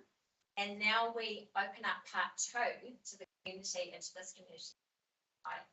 What and how you might want to develop or beautify the areas for the public. There are some very keen interested parties locally that enjoy using that space. And now that we've made clear where the lines go, it's time to have a chat about what we want to do with those areas. I can't speak to budget, and I won't speak for the community. It would be great for the community now to step in and have their say about how they want those spaces to look. And we promised that they could have that, didn't we, we've had recent communications too about that, but now it's been time to stand up and go what they want to see. There's also some erosion issues on that coastline as well, so landowners on both sides as well, as the community have been talking about putting in plantings to help mitigate against coastal erosion, which is a really good idea. The public space on the right where the road is, you can see the ocean undercutting. So here's your land, but it's slicing away underneath, and it will eventually away where that is. So there's some good sense in considering erosion mitigation anyway. What was offered some time ago was who was going to manage those assets moving forward, because there was a lot of interest in groups and wanting to keep that beautiful, and a lot of interest and keen volunteers to want to oversee the management of that. It was difficult to try and balance all the views. So the head of district facility that has made a call to continue to manage those two or maintain those two assets under the umbrella council. So the staff will continue to maintain. So what we might look to now is speaking to the public about how they might want those areas. That is where we're at. Madam Chair. Thank you, Carla. Lane. Carla, just refresh my memory, and maybe for my newer colleagues, the right to occupy is not transferable.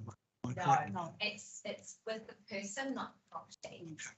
So when the property changes hands, the license lapses, and you go through the process again of reviewing whether or not anything else further. There's some stringent conditions in the license to occupy as well. So non-compliance could end up in having that license revoked, and then all encroachments are removed. So there's some strength in that document, and but each of the landowners do have an obligation to stick to their occupied space.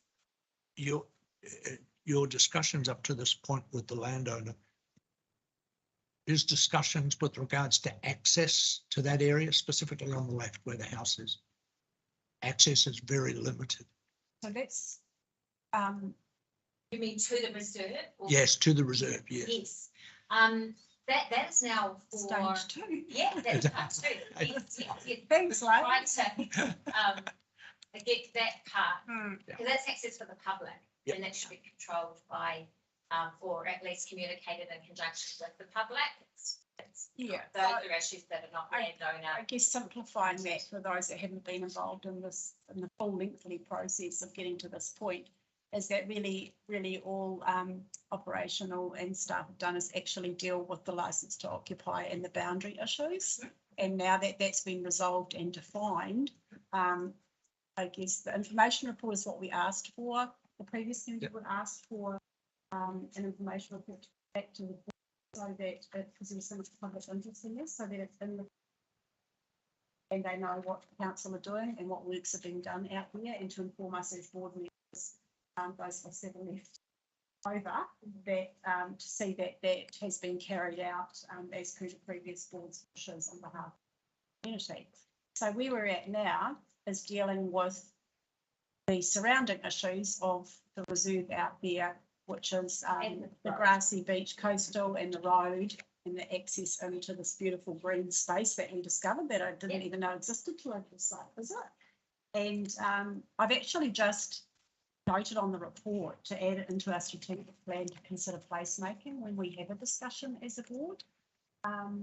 And obviously we will need information and on how to, from the experts on how to mitigate the, sort of looking at mitigating the coastal erosion. That might have to be stage 3, depending on how we do this. I don't know, but definitely can put a strategic plan if they so wish, and we could start on some public engagement over that. Whether it's probably now, but I'd like to thank you, Carl.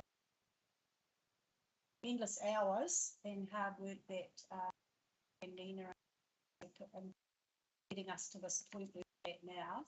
And once the signage is up, sure we'll get feedback if there's anything else that people feel is required to really delineate and define those public spaces from spaces. So I think, Lane, you would probably concur that to date we're in a reasonably good place with the outcome of what was the community wanted and what we've got. Would not be my place to disagree with you, No. Madam Chair. Can I ask a question?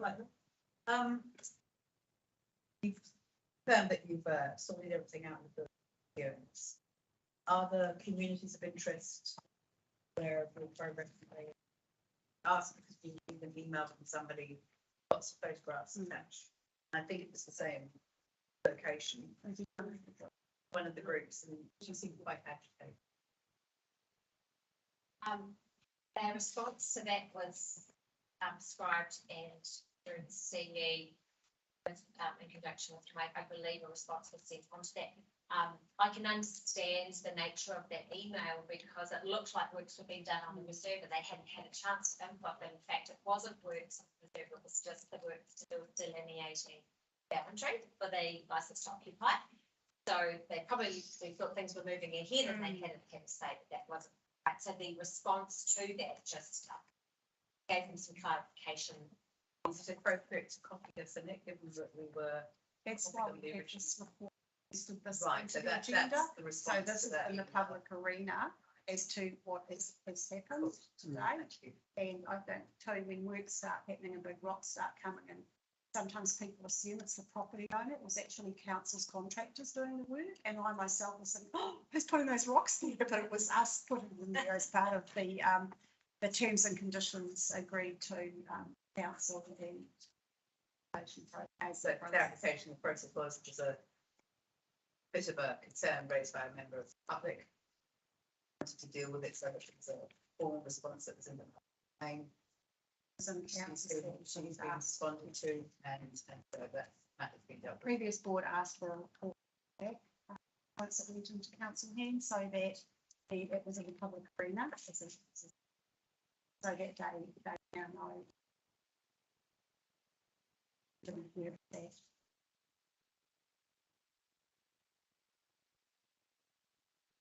Right, yes, second. So through the process now that you've confirmed the actual new line, I guess now the consultation process.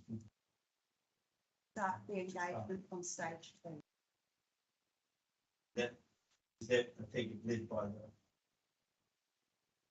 Yes, but well, I would, we don't need to do much. I think they're ready to approach you and take what they want.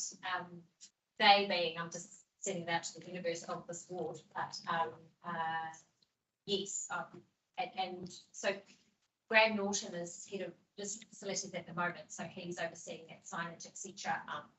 Please feel free, Madam Chair, to through me if you prefer. Graham to manage any input from the community, send it your way, but essentially their staff would be most appreciative of the board listening and through the community board running that not a formal consultation but listening to the public. Would really like to know what they have to say through the community board though, not just no. budget pending though. I got no money. Karen, my question to you would be, bearing in mind the community interest in this, do you see this as an area that we need to do a reserve management plan on, which I know will be more costly and more time consuming, or do you see it just as a straight out design engaged design plan with the community at large? I don't think we need one before the other, to be quite honest with you, that the Reserves Act does require to have management plans on all of our reserves. It's just not practical and we're not resourced up to get that work done. A reserve management plan will take consultation. I'm not saying that it shouldn't happen, but we don't have one, and I think in moving forward with speaking to the community about how they want to develop it, so maybe a plan to follow. It's not the other way around, but that when we go out to public or to the community board, that could form part of what might be incorporated into the plan, and maybe that's a dual consultation. Any questions, Carl? Any consideration for daughters? For the reserve, at this point, all we've done is dealt with the encroachments. That's all we've done. Moving forward, this is when hopefully the doors open up to, yeah, exactly, yeah. There were some people involved though in those groups. There were, and they, from my understanding, and I'm only saying this through what was mentioned at the last community board meeting, that there was support. However, I can't provide to you what that support was and who they were, because I wasn't involved in that liaison.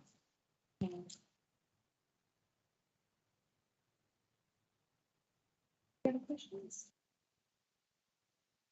I think we're suffering brain drain after this. Thanks, Carla. Thank you, Carla. Right, so we have this report in front of us. I made point one and has moved, Lane has seconded. We're going to move to receive the report, Barrow Road Reserve of April Part 1. Support. Against? Carried. Thank you. Move to page 132, item 8.2. Islands-Whangaroa Community Board received the report by Islands-Whangaroa Community Board Action. Do I have a mover? Yes. Bruce. Seconder? Lane, thank you. I have got one up.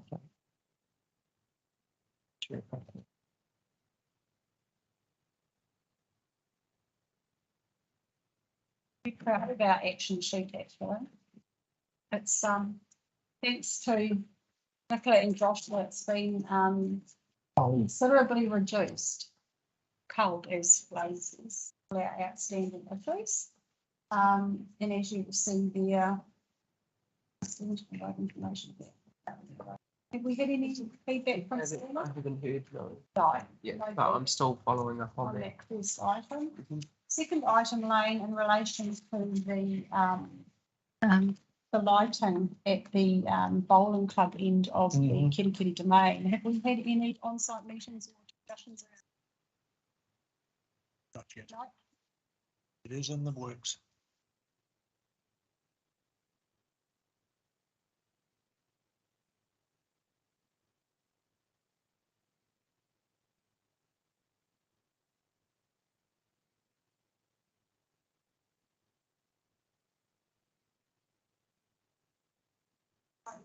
These are those unsolved solutions. Things that we would, and the first one is in relation to road naming and issues that the board has had. Road naming is a delegation that comes through the community board for us to approve, and there have been a number of issues surrounding the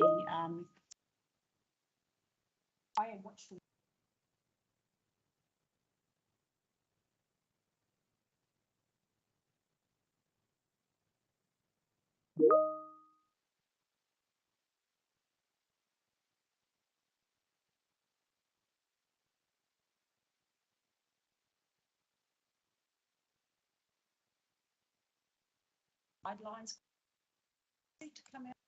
So I get the name of the subdivision.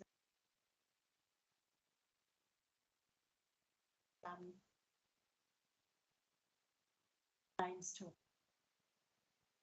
and we like the make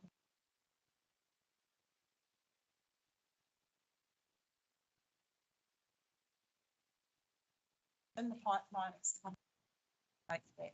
Somebody policy. had somebody come up with names and where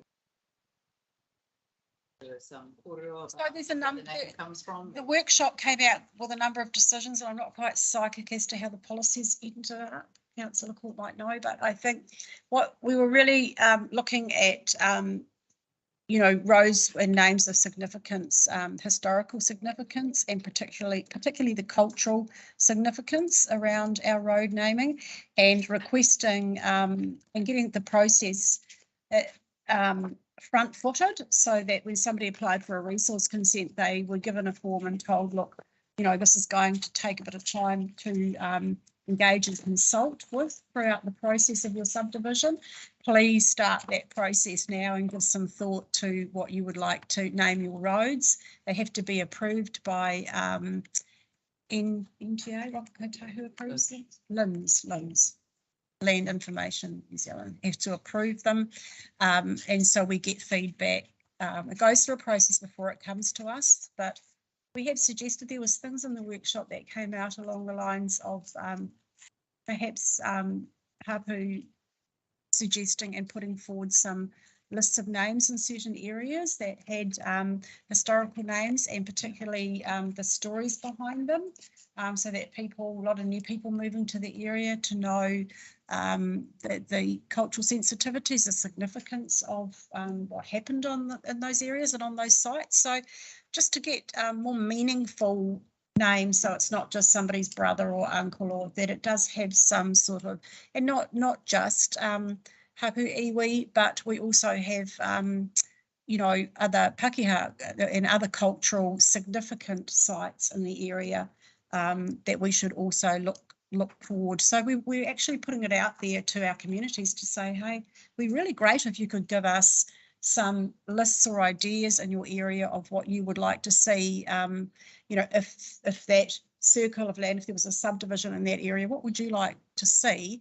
And then we could put forward some recommendations to, or council could front-foot it, instead of them getting to us and saying, I mean, we've named lots of streets with fruit tree names and things like that, and family names, but we really would like to start looking at, I guess it's the legacy we're going to leave, is what are we doing moving forward. So we're not forcing people to name their roads in a certain way, and most of the roads that come to us, to be honest, are private roads within a subdivision. They're not on state highways or main primary roads, is that what they're called, in the main arterial roads? So I think it's big steps forward, and some people are quite happy to embrace it, and others won't be. They will be insistent that they want particular names. So it's not forcing people to do things, it's changing the way we think and how we engage.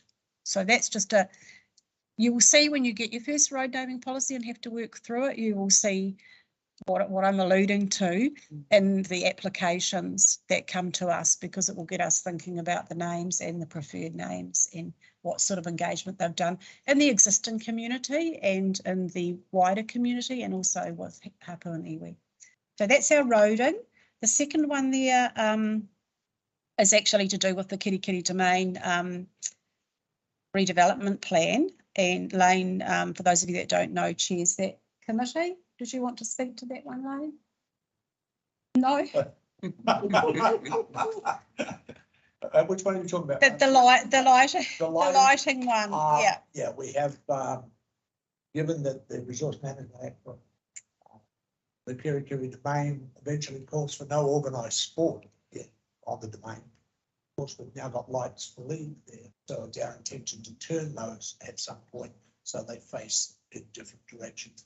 And we have 2 lights. I think they're under our budget, Madam Chair. Amenity lighting budget. Amenity lighting on next to the car park.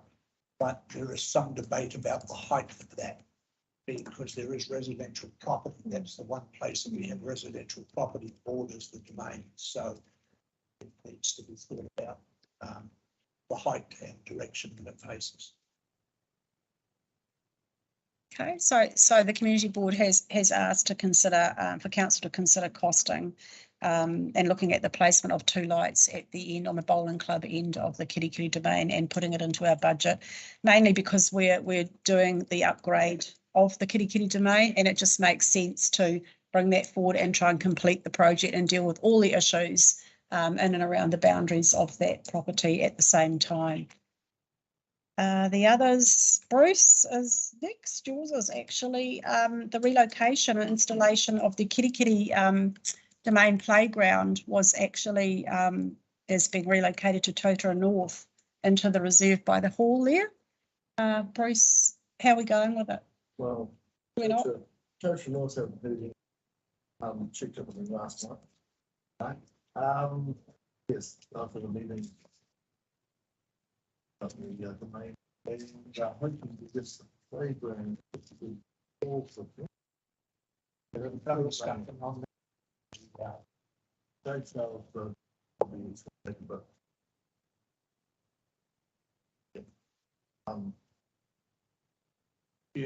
Geotech report, she was supposed to be in that day, I think it was, but we hadn't heard. She's pretty sloppy stuff down below. Literally on the water line there. Dig down and try to put the post in. Engineer's dream. It's a bit boggy. Yeah. Filled with the tide. Okay. Anyway. Thanks, Bruce. So yeah, it's in progress. Okay, so you'll update us at the next meeting if anything's happened on that one.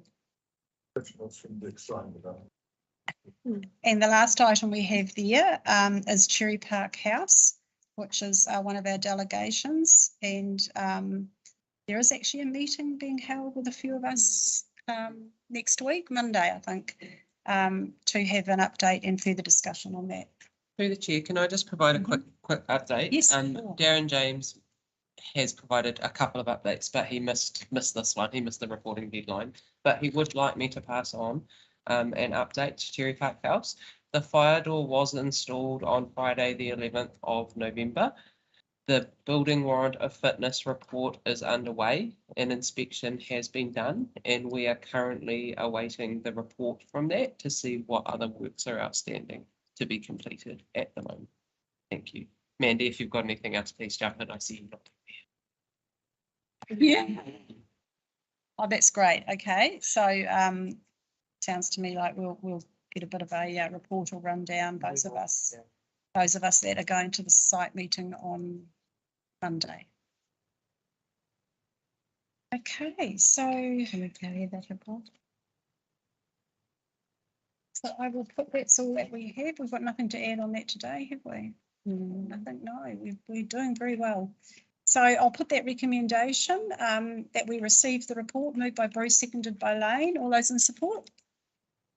Against? Carried. Thank you. Now we need to move into public exclusion for our final item.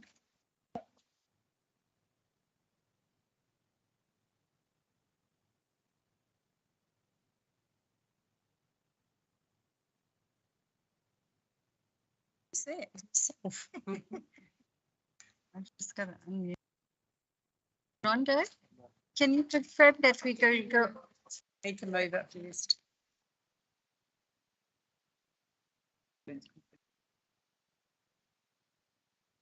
No, 1 second.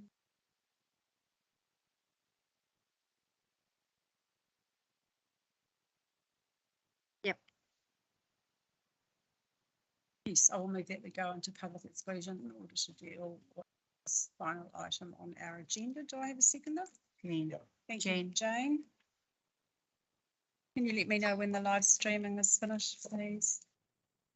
Rhonda, can you confirm the live streaming is stopped? Sorry, all those in support of moving into public exclusion? Against? Carried. Thank you, Rhonda.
Thank you for your patience and welcome back to those members of the public that have stayed to listen to the close of our meeting today. I'd just like to thank everybody for your attendance and well done to those newbies. It's been a good day. I think we've achieved quite a bit and hopefully the applicants, the community grant funding applicants will be happy with the outcomes of today's decisions as well. So with that, I will move to close the meeting and I will ask Roddy, would you like to close us with a karakia or Babe? Thank you, Babe.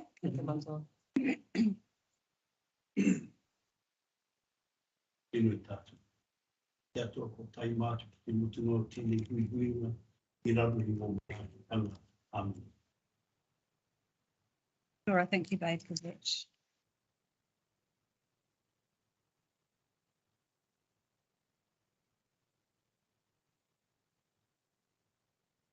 Right, is our live stream off? Yeah. Thank you. Let me check with you. Oh no, Babe. Rhonda, is live streaming stopped? Yep.